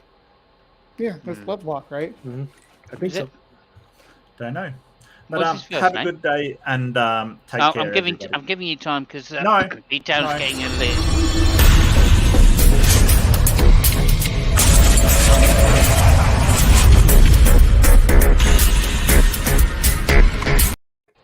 Did you say P-Town was trying to get a link together so he could post it in the chat. Oh, okay. Never mind. So just so you know, I just got a message. I have no idea who this is, but No, someone it's not named there yet. 420 Snaff is having a channel, and supposedly Jill's in there talking shit about you guys. Is that Brojo? Jill, That'll I don't be know. I don't know who Brojo, sent, right? Yeah, it's 420 cat. Yeah, that's Brojo's. Yeah. Yeah. 420. Nice. Yeah, Nice. it's Well, like, don't worry. They'll take the piss out of him. Oh, I know. I just think That'll it's be funny. funny. Jill's talking shit about you guys. I'm like, I don't care. Yeah, Like, that doesn't I worry me in the Jill's an idiot. slightest. So. Oh, No, okay, but so- Mark, you 100% that thing with Jill. Did you heard about Jill adding Well, up a we're bunch still of numbers? live. I'll just end the stream. Hey, I'm not sure. I'm waiting for P Town to come through with the link. I Just thought we before were you done. start talking shit about it. Yeah, well, I was planning on ending, but then like Simos said that we're waiting on P Town. Oh well, Look, no, but I think you should watch that clip. Everybody should watch that clip. It's a mathematical wonder. Jill's ability with math is perplexing to new levels. He keeps saying he was a math teacher too. It's right. So I weird. went and asked the 6th grader. True story. It's switched. Oh, what? He was a math teacher, social studies teacher. Right, Like he's been like every kind of teacher that there is at some point. But when you play that clip, right, and you hear him say it, and you go, well, he obviously he caught himself. He realized he said something wrong, and he goes with it, and he doubles down. He likes to double down. He doubled down, went on a really bad answer that. So just as a joke, I happened to have people visiting. So I had a 6th grader, my next door neighbor. I'm like, hey, do this.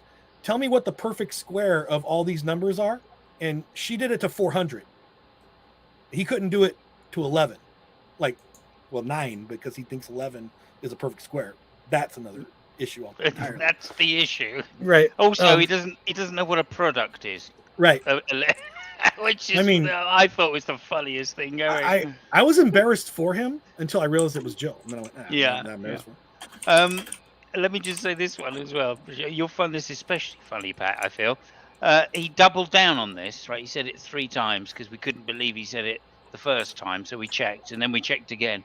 He said that Neanderthal built the Tower of Babel. I'm wow. sure he thinks that happened. That sounds fantastic, Jill. Oh, Jill, when you're still gem and a listening, half.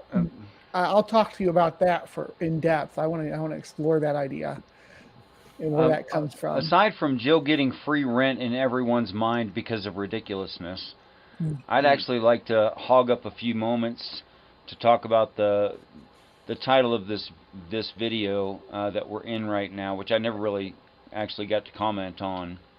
That I'd like to say to Christians, there is a way to continuously read the Bible that doesn't cause these problems, and it doesn't demand that you abuse yourself or other human beings or treat people with disrespect and even hatred. It doesn't necessitate that you abuse your children medically, and I wish more people would adopt it. Oh yeah.